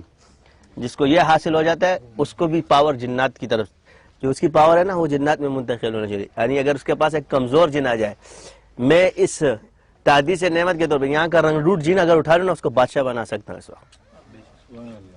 رنگ روٹ جن آگے مجھ سے بیعت ہو جائے نا اس کے سر پہ تاج رکھنے کی صلاحیت اللہ نے مجھے دی ہے. اور وہی جن اس پہ ایسی روحانی پاور ڈال سکتا ہوں کہ وہی اکیلا کروڑوں جنات سے لڑ سکتا ہے. اور یہ میرے تجربے ہیں, میں نے کیے. تو انسان اشرف المخلوقات ہے. کیا ہے؟ اللہ تعالیٰ نے اپنا نائب جو بنایا وہ انسان کو بنایا ہے, اور اس کے بعد سب. ٹھیک ہے, بنتے تم انہی کی وجہ سے ہو. پہلے تمہارے پاس جن آتا ہے تو تمہارے اندر ہوتے ہیں, پھر ملکوتی طاقت آتی ہے, پھر اللہ تمہیں ایسے بنا دیتا ہے کہ تم اللہ کے اتنے قریب ہو جاتے. پہلے تم ان کے تابع, پھر یہ سب تمہارے تابع. اسٹیپ بائی اسٹیپ ہے بس. چلے تو کٹ ہی جائے گا سفر آہستہ آہستہ. سمجھے؟ ایک دفعہ محنت کرو اور منڈ کے کرو. ہاں تو نے کتنے جن پکڑے؟ 40 دن. کچھ ہوا؟ نظر آیا؟ اکیلے تھے تمہیں نظر آ جائے گا. نقش بندی شاذلیوں کے جن نظر آئیں گے. 4 کلومیٹر پہ کھڑے ہوتے ہیں. کہاں کھڑے ہوتے ہیں؟ تو اب دوسرے کو دکھا سکتے ہیں مگر تجھے اپنا آپ نہیں دکھائیں گے. جا. کتنے فقیر ملے تیرے سے؟ ابھی نہیں ملے, مل جائے. ہاں بس پڑھتا رہے. تم کتابوں سے دیکھ دیکھ کے پڑھو, شاباش جن مل جائیں گے. شمس المعارف کے وظائف کرو, زیادہ معتبر ہے.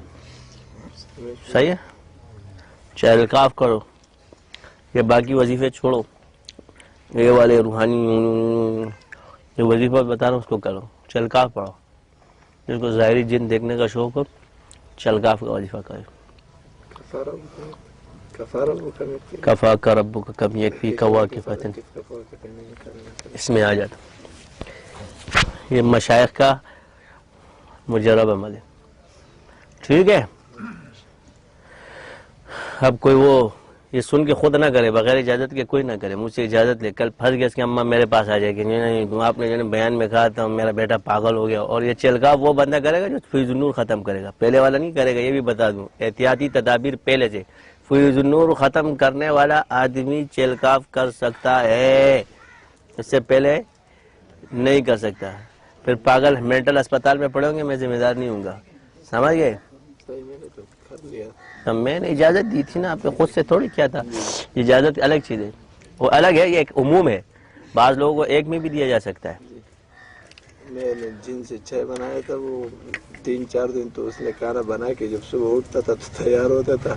پھر میں نے اس سے کپڑے دھلوانا شروع کیا. صحیح کام کر رہے ہیں. پھر اس سے گھر دھلوانا شروع کیا. میں نے کہا میں تھک گیا ہوں, میں نے کہا اس کی شادی کرو, میرے کے لیے دوسرا بھیج دو. لڑکی تھی.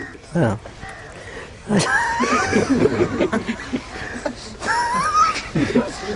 تو شادی کر لیتا نا, توجہ اتیادی پوری ڈال دیتا, طاقت اور ہو جاتی تھی. جان نہیں چھوڑ رہا تھا, وہ کہہ رہے تھے میرے ساتھ شادی کرو.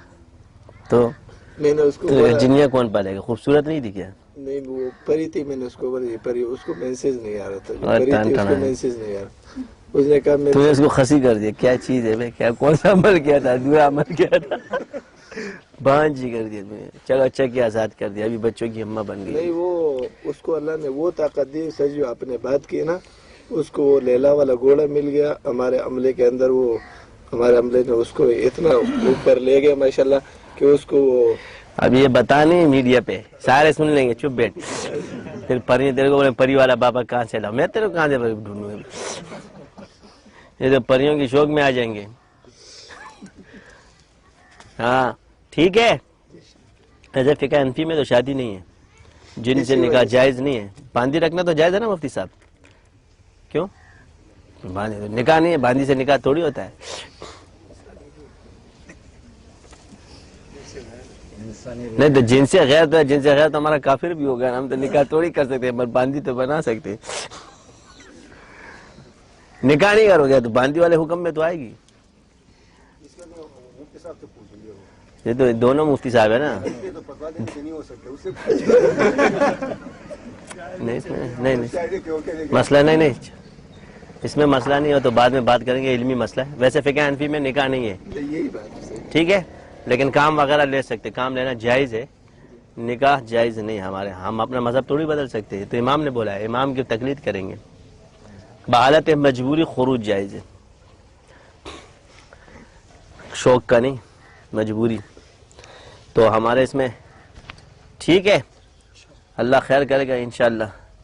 یہ پریوں جنوں کی تو باتیں ہوتی رہیں گی، ہمارے سلسلے میں تو ساری باتیں ہیں گی، کہیں پریاں ہیں، کہیں جن ہیں، کہیں ملکوت ہے، تو بعض چیزیں لوگ یہ کہتے ہیں کہ جی یہ ہمزاد وغیرہ، تو صاف حدیث موجود ہے، عبداللہ ابن مسعود رضی اللہ عنہ نے فرمایا، اور یہ حدیث ہے کہ اللہ تعالیٰ جب انسان کو پیدا کرتا ہے تو اس کے ساتھ ایک جن اور ایک فرشتہ پیدا کرتا ہے۔ اب یہ صاف حدیث ہے، اس میں متن کے ساتھ یہ بات موجود ہے کہ انسان بھی فَأَلْهَمَهَا فُجُورَهَا وَتَقْوَاهَا، تو فجور کیا ہے؟ اگر کوئی جادو سیکھے گا تو فجور کا، اور جو تقوی سے کرے گا اس کے ساتھ فرشتہ آئے گا۔ یہ کہتے ہیں یہ موکل کہاں سے آ گئے؟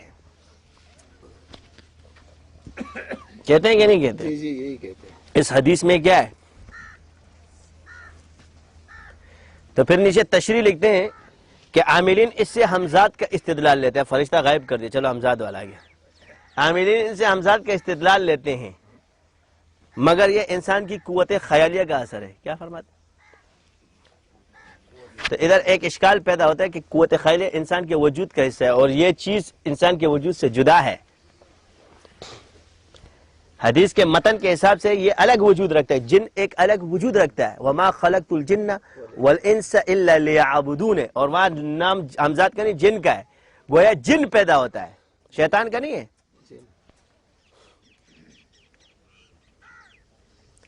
اب یہ جن اگر انسان متقی ہے تو یہ جن بھی متقی ہو جائے گا، اور یہ فاسق کے اعتبار۔ اب اگر یہ شیطان بھی ہے تو یاد رکھنا کہ جب انسان متقی پرہیزگار ہو جائے تو شیاطین بھی اس کو خیر کا کام بتائیں گے۔ آپ کہیں گے کہاں سے؟ صدیقیوں کے ساتھ، صدیقیت میں یہ ہوتا ہے۔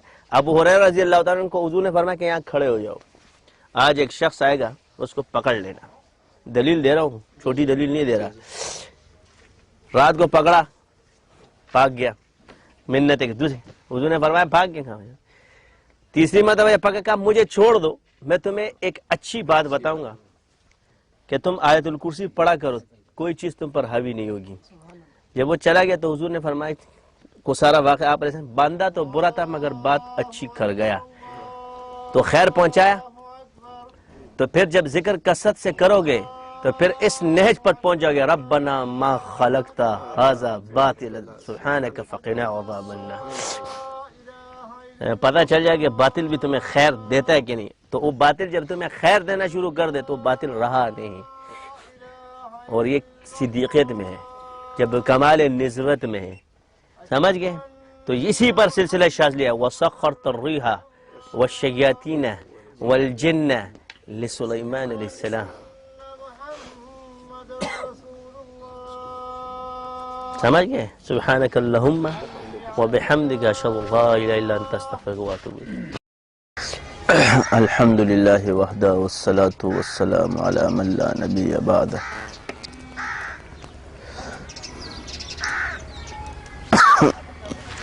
تو برائے بندگی ہے یاد رکھ، باہر صراف گندگی ہے یاد رکھ، چند روز زندگی ہے یاد رکھ، ورنہ پھر شرمندگی ہے یاد رکھ، کر لے جو کرنا ہے آخر موت ہے، ایک دن مرنا ہے آخر موت ہے۔ میرے واجب الاحترام عزیز ساتھیوں،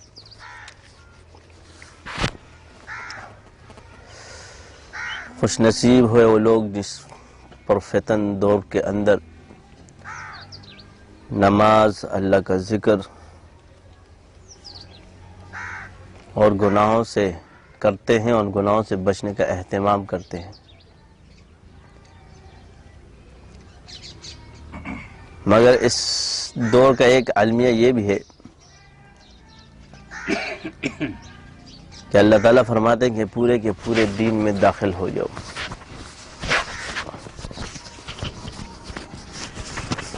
آدھا تیتر اور آدھا بٹیر نہ رہے۔ اس طرح جو مختلف کام ہیں مذہب کے حوالے سے وہ مختلف شعبوں میں بٹے ہوئے، مگر ایک شعبہ دوسرے شعبے کی بہت سخت مخالفت کرتا ہے۔ اور یہ اختلاف اگر ہوتا تو رحمت تھا، مگر یہ باہمی جھگڑا اچھا نہیں ہے۔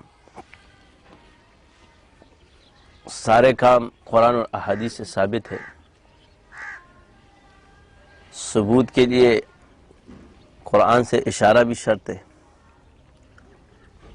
مگر جب اس کے بارے میں صراحتاً احادیث اور قرآن کی آیات موجود ہو تو اس سے روگردانی کرنا محل نظر ہے۔ کوئی بھی دین کے کسی شعبے پر کوئی بھی عمل کرے، اس فعل کو بے دینی نہیں کہا جا سکتا،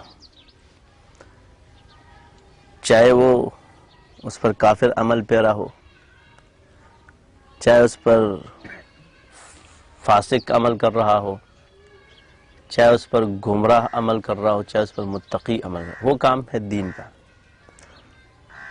بس ادھر عقیدے کا مسئلہ آ جائے گا، جو جن کا عقیدہ صحیح ہے ان کو دونوں جہانوں کی کامیابی ملے گی، جن کا عقیدہ خراب ہے اس کو ایک جہان کی کامیابی اللہ ضرور دے گا، یعنی بدلہ ضرور دے گا اس کو، کیونکہ نیکیوں پر اللہ تعالیٰ کی طرف سے بدلہ ہے، جزا ہے، اور گناہ پر اللہ کی طرف سے سزا ہے۔ جب انسان گناہ کرے گا تو سزا پائے گا، جب نیکی کرے گا تو بدلہ پائے گا۔ تو جب مسلمان نیکی کرتا ہے تو اللہ تعالیٰ اس کے لیے دونوں جہانوں کی نعمتیں لکھ دیتا ہے، اور جب کافر نیکی کرتا ہے تو دنیا میں اس کا بدلہ اس کو دے دیا جاتا ہے، اس کا صلہ اپنے اوپر نہیں رکھتا۔ مسلمانوں کے اعمال کو بچانے کے لیے بعض اوقات اللہ تعالیٰ ان کو سختیوں میں ڈال دیتا ہے، تو بعض مسلمان جب نیکی کی طرف آتے تو اللہ ان کو سختیوں میں ڈال دیتا ہے، اور جب کفار آتے ہیں تو اللہ ان کو راحتوں میں ڈال دیتا ہے۔ اس سے مسلمان گھبرا جاتے ہیں کہ ہم پر سختی کیوں آئی ہے، تو اللہ تعالیٰ نے فرما دیا فَاذْكُرُونِي أَذْكُرُكُمْ وَاشْكُرُوا لِي وَلَا تَكْفُرُونِ، اگر تم میرا ذکر کرو گے میں تمہارا ذکر کروں گا، اور شکر ادا کرو اور کفران نعمت مت کرو۔ اب دیکھو اللہ کا ذکر سے بڑی نعمت کوئی نہیں، اس لیے اللہ تعالیٰ نے فرمایا اس پر شکر ادا کرو۔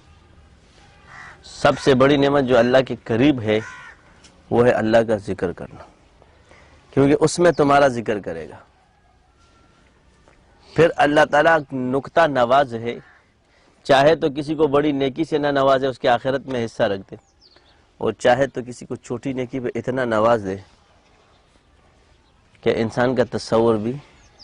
اب اس سے یہ آدمی جو محنت کر رہا ہے اس کی بھی آزمائش ہے، اور جس کو اللہ تعالیٰ نے چھوٹی نیکی پر عطا کیا اس کی بھی آزمائش ہے۔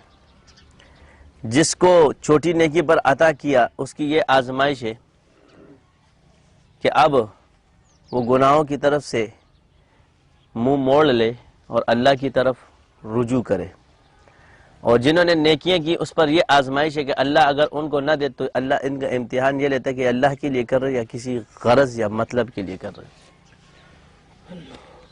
تو دونوں آزمائش میں مبتلا ہوتے۔ فتنے کا مطلب آزمائش بھی ہے، ہم لوگ کہتے ہیں یہ فتنہ ہے، فتنہ بمعنی آزمائش ہے۔ فتنے پیدا کس نے کی؟ اللہ نے کیا۔ کس لیے کیے؟ کہ ہمیں آزمایا جائے۔ فجور کو پیدا کیا ہے تو تقوی آئے گا نا، جب گناہ نہیں ہوگا تو تقوی کیسے آئے گا؟ اس لیے فجور کو مقدم کیا ہے، فَأَلْهَمَهَا فُجُورَهَا وَتَقْوَاهَا، تو مؤخر ہے تقوی۔ اس سے ثابت ہوا کہ گند پہلے آئے گا۔ جب انسان نیکی کی طرف آتا ہے تو خیالات گندے گندے بڑھنا شروع ہو جاتے ہیں، شہوت ابھرنا شروع ہو جاتی ہے۔ کہتے ہیں حضرت تو شیطان آ کے ڈرتا ہے تو ذکر گناہوں سے بچنے کے لیے کر رہا تھا، یہ تو تیرے گناہ کو بڑھا رہا ہے، یہ تو تیرے گناہوں کو بڑھا رہا ہے، تیری شہوت بڑھ رہی ہے، تیرے گناہ بڑھ رہے ہیں۔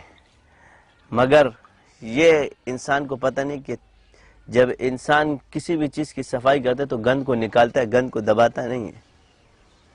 پانی صاف کرو گے گند نکالو گے، کنواں صاف کرو گے گند نکالو گے، جب گند اندر رہے گا تو پھر پاکی نہیں رہے گی۔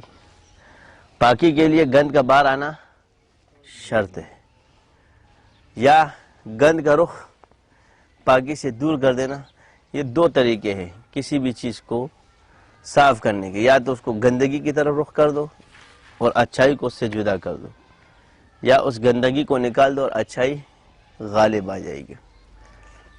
تو مسلمان کو اللہ آزمائے گا، اور مسلمان کی آزمائش ہے، کیونکہ اللہ نے فرما دیا کہ تم سے پہلے لوگوں کو آزمایا جا چکا ہے، تو تمہیں بھی آزمایا جائے گا۔ لیکن آزمائش بڑی آسان ہے، وَلَنَبْلُوَنَّكُمْ بِالشَّيْءٍ مِّنَ الْخَوْفِ وَالْجُوعِ، تمہیں آزمایا جائے گا ضرور ضرور، کس سے؟ خوف اور ڈر سے، تمہارے مال کی کمی سے، تمہارے جان سے، اور تمہارے پھل فروٹ، وہی اس چیز مال میں آگئی،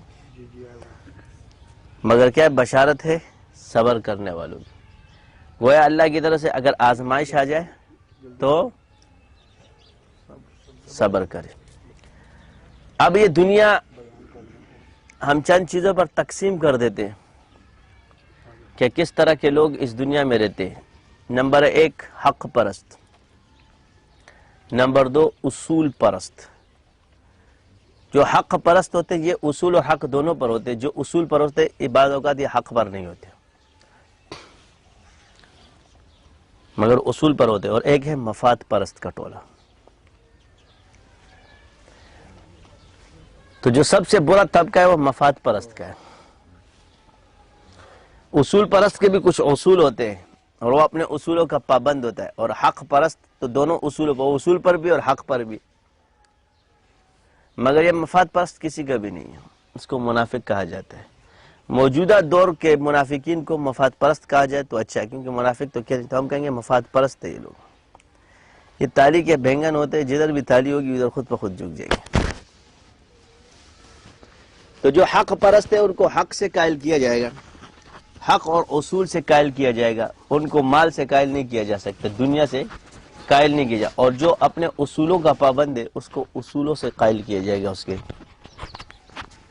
اور جو مفاد پرست ہے وہ مال سے بک جاتے ہیں، کیونکہ اس نے اپنا ایمان دنیا کے لیے خراب کیا، لہذا اس کا رال اور ریال، جب ریال آتے ہیں تو رال ٹپکنا شروع ہو جاتے ہیں اس کے۔ سب سے زیادہ جو دنیا میں فساد پیدا کیے مفاد پرست ٹولوں نے۔ اب یہ قسمیں کن کن قوموں میں پائی جاتی ہے، تاریخ کے حوالوں سے لیے جائے کہ پروپیگنڈا میں کون ماہر تھا۔ اور آج کل ہم کہتے ہیں جی یہ جاہل جو ہے نا، ان پڑھ لوگوں کا، ان پڑھ لوگوں کو جاہل نہیں کہا جاتا، پڑھا لکھا جاہل ہوتا ہے۔ کیا ہوتا ہے؟ جس کو پڑھا لکھا ہوتا ہے نا اس کو جاہل کہا جاتا ہے، یہ ان پڑھ کو جاہل نہیں کہا جاتا۔ ان پڑھ تو کورا کاغذ ہوتا ہے، اس کو جو بھی چپکا دو چھپک جاتا ہے اس میں۔ پڑھے لکھے جو ہوتے ہیں نا یہ مفاد پرست ہوتے ہیں، تھوڑے جہاں ان کا مفاد ہوتا ہے وہاں جھکنا شروع ہو جاتے ہیں۔ گدھے کو ابا بنانے میں ٹائم نہیں لگتا ان کو۔ تو ابو جہل پڑھا لکھا تھا، وہ جاہل نہیں تھا اس طرح کہ ہم لوگ ان پڑھ تھے، وہ پڑھا لکھا تھا، وہ سردار تھا اپنے قوم کا۔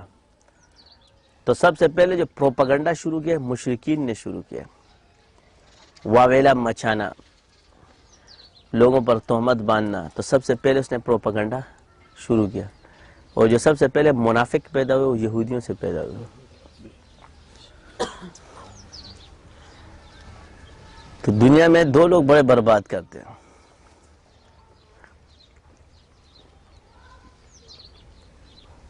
تو پھر ایک طبقہ ہے کفار میں جن کی طرف اللہ تعالیٰ فرماتے ہیں عیسائیوں کے بارے میں کہ ان میں تکبر نہیں ہے۔ تو گویا ایک پہچان تو آپ کو مل گئی، اگر عیسائی کو پہچان نہ ہو تو اس میں اگر تکبر ہوگا عیسائی نہیں ہوگا، اگر وہ عیسائی ہے تو اس میں تکبر نہیں۔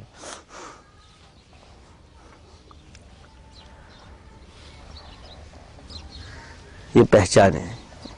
جو تکبر کر رہا ہے تو تکبر جس کی خصلت ہے وہ اس کے اندر گھسا ہوا ہے، کیونکہ اللہ نے جو مخلوقات پیدا کی اللہ کو پتا ہے کہ میرے مخلوقات کے اندر کیا ہے کیا نہیں، اللہ کے بید اللہ ہی جانے، مگر ہمیں ایک راز اور اسرار دیا۔ تو ان الذین کفروا سواء علیہم اانذرتہم، کہ ہم ظاہری معنی رہے تو پھر کوئی بھی کافر مسلمان نہیں ہوگا، کیونکہ یہ تاکید ہے، اور اگر ہم اس کا باطنی معنی لیتے تو اس سے مراد وہ کفار ہے جن پر حق اسلام کھل گیا تھا اور انہوں نے اس کی مخالفت کی تھی۔ تو گویا ایسا کافر جس پر کھل گیا کہ اسلام حق مذہب ہے اور اس کو اشارات بھی مل گئے، اس کے باوجود اس نے قبول نہ کیے، تو یہ ابو جہل بن جائے گا، اور ایسا آدمی کبھی مسلمان نہیں ہوگا، کیونکہ اس کے دل پر اللہ کی مہر لگ جائے گی۔ تیسرے، منافق یا مفاد پرست تھے، مسلمانوں کے ساتھ اس لیے مل گئے کہ مفادات رکھتے، اور پھر یہ مفاد پرستوں کے ٹولے نے ایک پروپیگنڈا شروع کیا۔ ہم تو یہ سامنے تو بات نہیں کرتے تھے، پیٹھ پیچھے بات کرتے تھے۔ کیا کرتے تھے؟ یار ادھر نہیں جانا چاہیے، آج تو گرمی ہے، ادھر سردی ہے، ادھر یہ ساری چیزیں ان کو بتائی جاتی تھی۔ مشرکین کی کیا خاصلت تھی؟ تو ابو جہل نے حضور کے خلاف کتنے پروپیگنڈے کیے۔ جب دشمن آپ سے میدان میں ہار جائے تو پھر وہ پروپیگنڈا شروع کر دیتا، اور پروپیگنڈا کرنا اس کی شکست کی علامت ہے، کیونکہ اب وہ میدان میں لڑنے کے قابل نہیں رہا۔ ابلیس جب بھی، شیاطین جب بھی کسی سے میدان میں نہیں لڑتے تو اس کے خلاف پروپیگنڈا شروع کر دیتے۔ ہم سمجھتے کہ انسان کی شکل میں آتے نہیں ہیں، یہ سب غلط بات ہے۔ انسان کی شکلوں میں آتے ہیں، آپ سے بات کر کے چلے جاتے ہیں، ایسی باتیں کریں گے کہ آپ دو دوست آپس میں گفتگو کریں گے، اور ایک بھی قسم کار ہوگا یہ بات میں نے نہیں کی، اور دوسرا بھی قسم کار ہوگا میں نے یہ بات نہیں کی، اور بات پہنچانے والے یہ ہوں گے۔ ظاہر کا جتنا بھی شرع کہتی ہے دیکھتے ہیں، وہ تمہارے خلاف جا رہا ہوگا، مگر باطنی طور پر تمہارے خلاف نہیں۔ تو حق پرست کون ہے؟ مسلمان ہے، کیونکہ حق مذہب اسلام ہے۔ میں نے ایک دفعہ دبئی میں کچھ ساتھی تھے، ان سے کہا کہ چلو ہم عقلی طور پر اللہ کو تلاش کرتے ہیں، مذاہب کو اب اس وقت تھوڑا سا وہ رکھ لیتے ہیں، کیونکہ عقل کا زمانہ ہے، اور عقل کہتی ہے کہ تو آؤ ہر کسی کے ادیان پر بات کرتے ہیں۔ جی کمیونسٹ کہتے ہیں کہ اللہ نہیں اور دنیا مادے سے پیدا ہوئی ہے، تو ہم سوال کریں گے کہ اس مادے کو کس نے پیدا کیا، تو اس کا جواب ان کے پاس نہیں ہے۔ لازمی کہ کسی بھی چیز کو پیدا کرنے کے لیے کسی نہ کسی چیز کا سبب، کسی بھی سبب کے لیے مسبب کا ہونا لازم ہے۔ جی یہ تو پتہ نہیں، تو ان کا یہ عقیدہ یہاں باطل ہوئی، لازمی ہے۔ تو چلو مان لیا اللہ ہے، یہ کہیں گے، یہ مان لیا اللہ ہے۔ اب اللہ کیسا ہونا چاہیے؟ عقلی طور پر اللہ کھاتا پیتا نہیں ہونا چاہیے، کیونکہ اگر اللہ کھانے پینے والا ہوگا تو آج کل کے جیسے بادشاہ سارا مال اپنا ہی ہڑپ کر دے تو کہ میرا ہی ہو جائے۔ اللہ کا بیٹا نہیں ہونا چاہیے، اس لیے نہیں ہونا چاہیے کہ پھر تو اپنی ساری جو ہے نا نعمتیں اپنے بیٹے کو دے دیتا ہے۔ اللہ کے لیے بیوی کو نہیں رکھا کرو، اس لیے کہ اگر بیوی ہوتا تو پھر ساری خوبصورت بیویاں اللہ کی ہوتی، نعوذ باللہ۔ یہ ہے نہیں، ایک فرض نہیں ہو سکتا۔ اللہ کو سونا نہیں چاہیے، اگر اللہ سوئے گا تو نظام خراب ہو جائے گا۔ یہ عقلی ہے، وہ قائم رہنے والا ہو، وہ قدیم ہو۔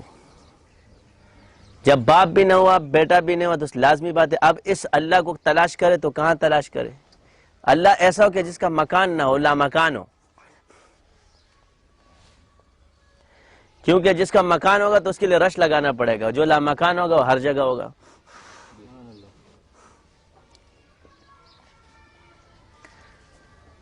کیونکہ اس کی فریاد کے لیے پھر ہمیں جو ہے نا سفارشیں لگانا پڑیں گی، تو لا مکان ہونا چاہیے۔ جی یہ بھی عقل ایکسپٹ کرتی ہے کہ ہاں لا مکان ہونا چاہیے۔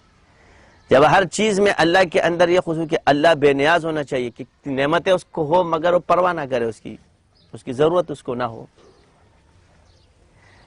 کیونکہ بے نیاز آدمی سخی ہوتا ہے، خرچ کرتا ہے، اس کو کسی نے، جب اس میں بے نیازی نہیں ہوگی تو وہ سخی نہیں ہوگا۔ تو اگر بخل آ جائے گا تو پھر مر جاؤ گے، بھوک سے مر جاؤ گے۔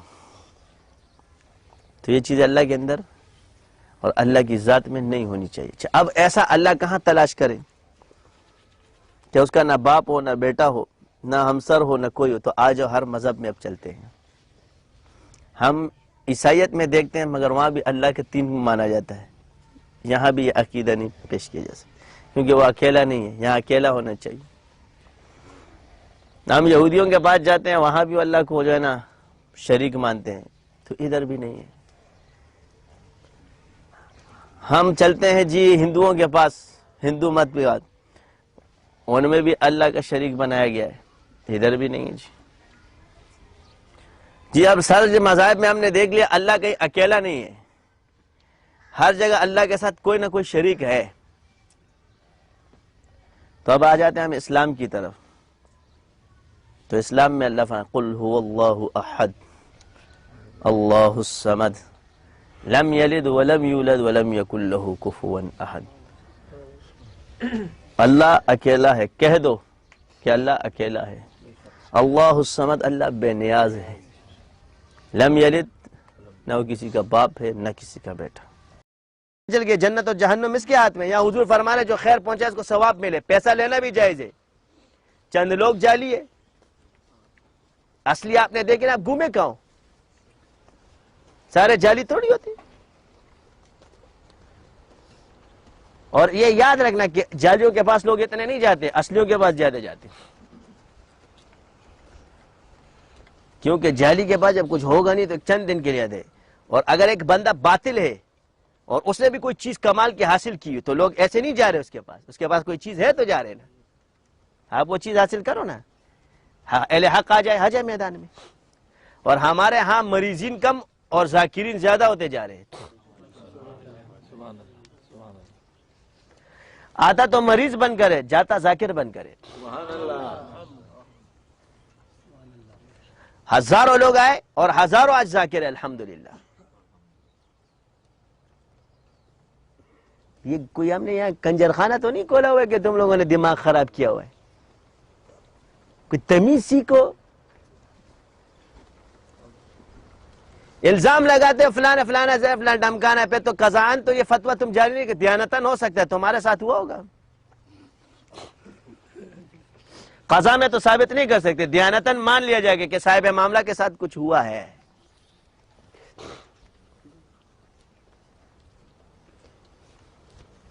یہ باتیں کرنے کی ہے۔ پھر تم لوگ اپنے آپ کو بولو میں اتنے بڑے بزرگ کا خلیفہ ہوں، تو کس کا بھی خلیفہ ہو، جس کا بھی خلیفہ ہو، یہ بزرگ پر دین نہیں آیا، دین حضور کا ہے، دین اللہ کا ہے، اس پر چلو گے مانیں گے، اس پر نہیں چلو گے ہم اس بات ہاں، کیونکہ ہماری دلیل قوی ہے کہ ولی سے گناہ ہو سکتا ہے، ہم تمہیں ولی مانتے ہیں مگر اس بات میں تمہیں گناہگار بھی مانتے ہیں۔ کیا ہم آپ سے کہتے ہیں ایک کامل ولی اللہ تو نہیں ہے، آپ کا اس عمل سے آپ کی ولایت تھوڑی سی میں نقص آ گیا ہے، آپ کو اس عمل میں گناہگار مانتا ہوں، تو ہمارا تو عقیدہ ہے بھائی ولی سے گناہ ہو سکتا ہے، ہم ولیوں کو ائمہ معصومین نہیں بنانا چاہتے، نبی معصومین تو مانتے ہیں مگر ہم ائمہ معصومین نہیں مانتے۔ جب ائمہ معصومین نہیں ہے، صحابہ معصومین نہیں ہے، تو پھر علماء کہاں سے معصومین ہوں گے، صوفیاء کہاں سے معصومین ہوں گے؟ تو اس دور کا ہر جو ہے نا تم لوگوں نے سب کچھ حضرت نے فرمایا، حضرت نے فرمایا، کیوں فرمایا؟ حضرت سے پوچھو جا کے، میں نے نہیں فرمایا، یہ حضرت نے فرمایا اور میں نے اس کے علمی جواب دیا، اس کا جواب دئیے، جواب دو اپنی رائے کو نہیں، میری رائے تو آپ کو پتہ ہے، تمہاری رائے کا اعتبار کیا ہے؟ دا پیاز کو نہ کٹے پر، تم صاحب الرائے کہ تم رائے دیتے ہیں اپنی؟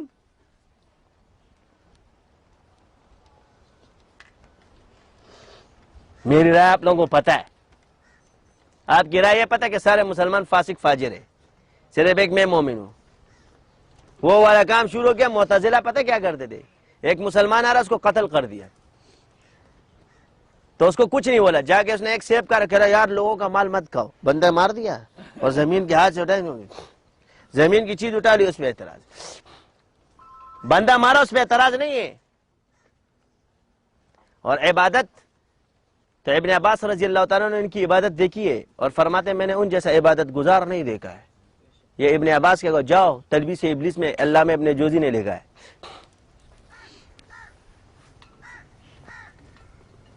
باتیں کرتے ہو، یہ علم جو ہے نا یہ اللہ کی صفت ہے، یہ کسی چیز کی پابند نہیں ہے، ہاں یہ حکمت ہے، یہ قدرت ہے۔ آپ یہ بتاؤ کہ میں نے اصول کے خلاف بات کی تب بات کرو، تمہاری ساری باتیں اصول کے خلاف جا رہی ہے۔ اللہ نے ہر کسی کو، جب میں ایک دلیل دے رہا ہوں کہ نبیوں میں سے اللہ نے سارا علم ہر نبی کو نہیں دیا ہے، تو پھر ایک عالم کو کس طرح دے گا؟ آپ کس طرح اعتراض کر رہے ہو؟ تو پہلے آپ اس کے پاس آؤ، اس کے ساتھ بیٹھو، اس سے معاملات کرو، دیکھو وہ آپ کو کیا بولتا ہے۔ تم سیکھنے تھوڑی آتے ہو، سکھانے کے لیے آتے ہو۔ انداز کیا ہوتا ہے؟ تواضع کی شکل میں تکبر، کیا بڑا متواضع بن کے آتا ہے مگر اندر پورا بھرا ہوتا ہے تکبر سے، ایسے بیٹھا ہوتا ہے۔ باہر جائے میری سمجھ، ادھر کچھ بھی نہیں بول سکتا، باہر اس کی سمجھ میں نہیں آتا اسی کا۔ یہ چیزیں مت کرو، اور یہ میں تو ان بڑوں کو قصوروار ٹھہراؤں گا، چھوٹوں سے میرا کیا کام ہے؟ بڑے کو اللہ نے چلانے کے لیے کہا ہے، چھوٹوں کو تھوڑی چلانے کے کہا ہے کہ ایک چھوٹے نے تمہیں خبر، تم بڑا ہی قصوروار ہے۔ اللہ نے بڑے کو حکم دیا ہے کہ تم تک اگر خبر پہنچے اس کی تحقیق کر لو۔ آج نورزمان کا نام اگر کوئی لیتا ہے تو نورزمان جو ہے نا خلا میں نہیں رہتا ہے کہ مریخ سے نیچے اتر کر آئے گا تو پھر ٹائم آپ کو دے گا۔ آپ ڈائریکٹ فون کرو، کسی کو بھی فون کرو، نیٹ پہ مجھ سے بات کرو، میں آپ کو بول دوں گا یہ ہے کہ نہیں۔ ایک چیز سے اگر صاحب معاملہ مکر جائے تو آپ اس پر ثابت نہیں کر سکتے، جس نے اس پر الزام لگا وہ جھوٹا ہے۔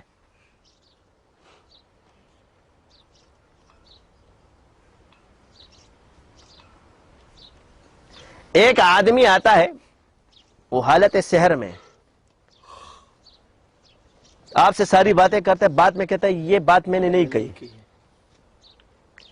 یہ بندہ کہتا ہے میں قسم کھاتا ہوں کہ تم نے کہی، وہ کہتا ہے قسم کھاتا ہوں میں نے کہا تم نے نہیں کی۔ تو یہ اس بات کی دلیل بنے گا کہ اس پہ جادو ہے، نہ کہ یہ اس کے خلاف جائے گا، اس لیے کہ جادو میں بولنا ثابت ہے، اور حلول جن کے اندر وہ جنات آ کے بولتے چلے جاتے ہیں۔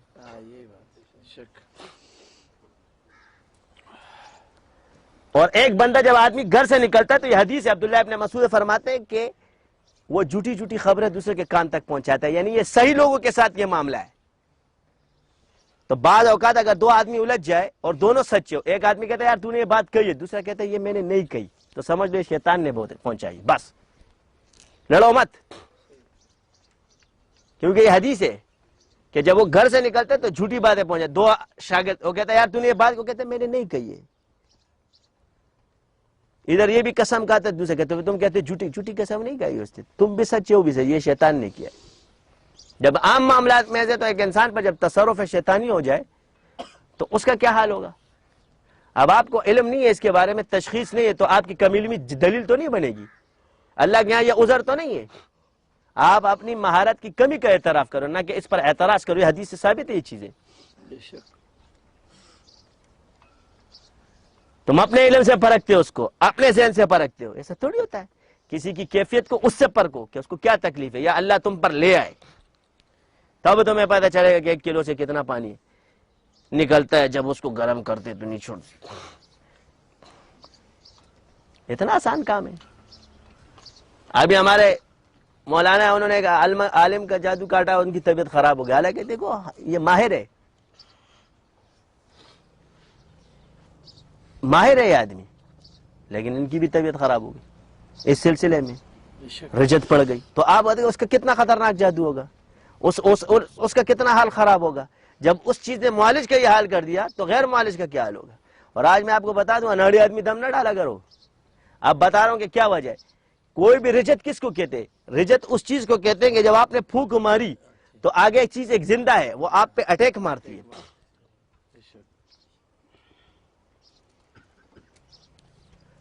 تو صحابہ کا اور اس کا جو انہوں کا تقوی کمال ہر چیز ان کے ساتھ ہے، فرشتوں کی ان کے ساتھ ہوتے تھے، مدد دیتے تھے۔ ہم ان چیزوں تک ابھی نہیں پہنچے، جیسے آج ایک حدیث کو سمجھنے کے لیے ہمیں جو ہے نا اب شیخ الحدیث بننا پڑتا ہے صحابہ کو، اور یہ شیخ الحدیث بن کر بھی اس تک نہیں پہنچ سکتا۔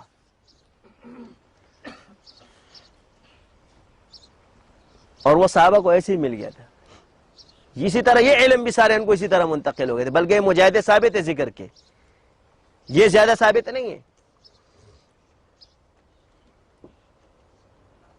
ہر چیز پہ رد، ہر چیز پہ رد، ہر چیز پہ رد، حضور کی سنتوں پہ رد، حضور کی ہر چیز پہ رد، تم لوگ آ گئے۔ یہ علمی غلطیاں ہیں۔ ائمہ نے کبھی جو ہے نا صحابہ کے قول سے انحراف نہیں کیا ہے، آپ کیسے کرتے ہو؟ یہ ایک طبقہ پیدا ہوا جس کے ہاں صحابہ معیار حق ہی نہیں ہے، تم اسی طرز پہ چل رہے ہو۔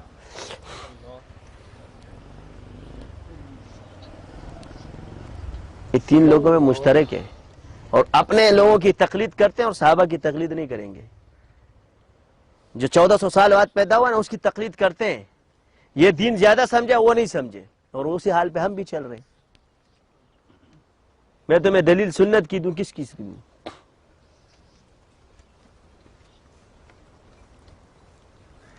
تو اس چیز سے بچو، خدا کے لیے حنفی بنو صحیح والے، اور باقیوں پر اعتراضات مت کرو.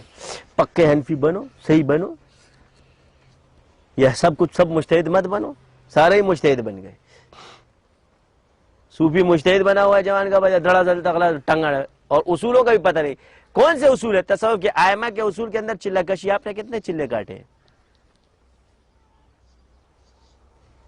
تم قادری ہو، شیخ عبد القادر جیلانی نے 25 سال چلے کاٹے. آپ نے کاٹے؟ میں نے کاٹے، میں کاٹ رہا ہوں. میں تو اماموں کے مذہب پر ہوں، میں تو مقلد ہوں. مجتہد تو تم لوگ بنے ہوئے ہو. 25 سال انہوں نے چلہ کشی کی، تم نے کی؟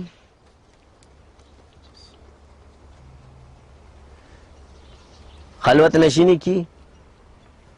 کرو، چلو چلتے پھرتے ذکر تو کرو نا. کہاں کیا ہے؟ اس میں بھی تم لوگوں کا دماغ آؤٹ ہو جاتا ہے. جب آپ لوگ اردو کی نظمیں پڑھ کے ولی اللہ بن سکتے ہو، تو جو عربی میں لا الہ الا اللہ محمد رسول اللہ ہے وہ ولی اللہ نہیں بن سکتا. جب اردو کی نظمیں پڑھتے ہو ہیں، کوئی جام ایسا پلاؤ، کوئی کام ایسا کھلا، اور کوئی آم ایسا کھلا، اس سے ولی اللہ بن سکتا ہے. واہ بھائی، لطیفے سنا سنا کے تم لوگ بزرگ بن سکتے ہو. تو ایک بندہ جو سارا دن فیض النور پڑھتے سے ذکر نہیں بچا، اور جب تم جھوٹ بول کے بلا تحقیق بات کر کے ولی اللہ ہو، تب بھی تمہاری سند نہیں ٹوٹتی، تمہارا تقوی نہیں ٹوٹتا. تو تائبین کا تقوی پھر کیوں ٹوٹے گا؟ تم نے تو ابھی توبہ بھی نہیں کی ہے، کیونکہ آپ نے گناہ سرعام کیا ہے. توبہ بھی سرعام کرو گے. یہ گناہ ہے، اس کو کہتے ہیں گناہ. سمجھ گئے؟ اس کو ثواب مت بولنا. بلا تحقیق بات کرنے کو قرآن میں اللہ نے فرمایا ہے کہ یہ فسق. آپ کہتے ہیں ہمارا کیا کام ہے؟ تو تمہارا پھر کیا کام ہے لکھتے ہو؟ جب تمہارا کام تحقیق کرنا نہیں تو تمہارا کام بولنا بھی نہیں ہے، پھر چپ رہو. وَمَنْ صَمَتَ نَجَا، جس نے خاموشی اختیار کی اس نے نجات پائی. حضور نے فرمایا تم دو چیزوں کی ضمانت دے دو، میں تمہیں جنت کی. ایک اپنے منہ کی جو اندر ہے تمہارے زبان مت ہے، اور ایک یہ شرمگاہ کی. بس اس کو بند کر دو نا، تو کوئی نہ کوئی تو کہیں نہ کوئی مبتلا ہے. کوئی ادھر مبتلا ہے، کوئی ادھر مبتلا ہے.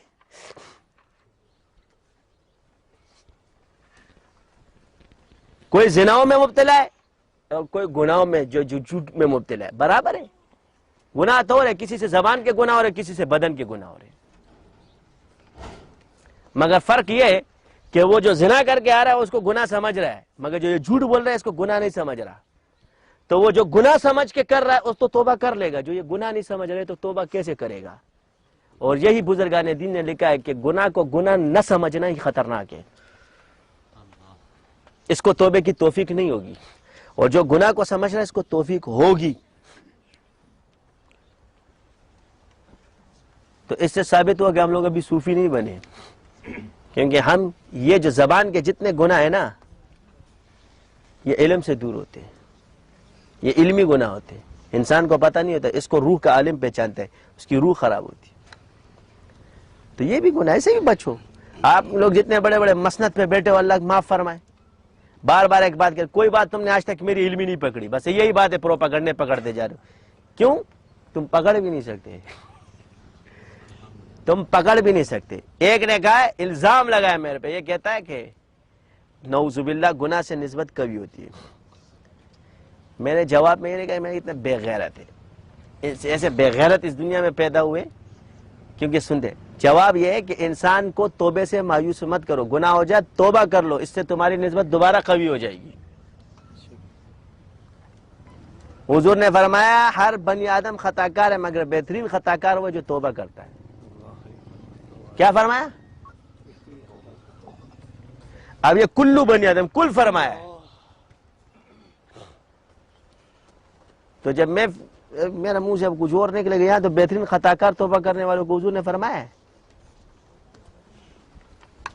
تو اس سے کیا ثابت ہوا کہ تم متقی پرہیزگار نہیں بن سکتے. یہ اپنے دماغ سے نکال دو، توبہ ہی کرتے رہو. خطا تم سے ہوگی، 79 تو گناہ ہے،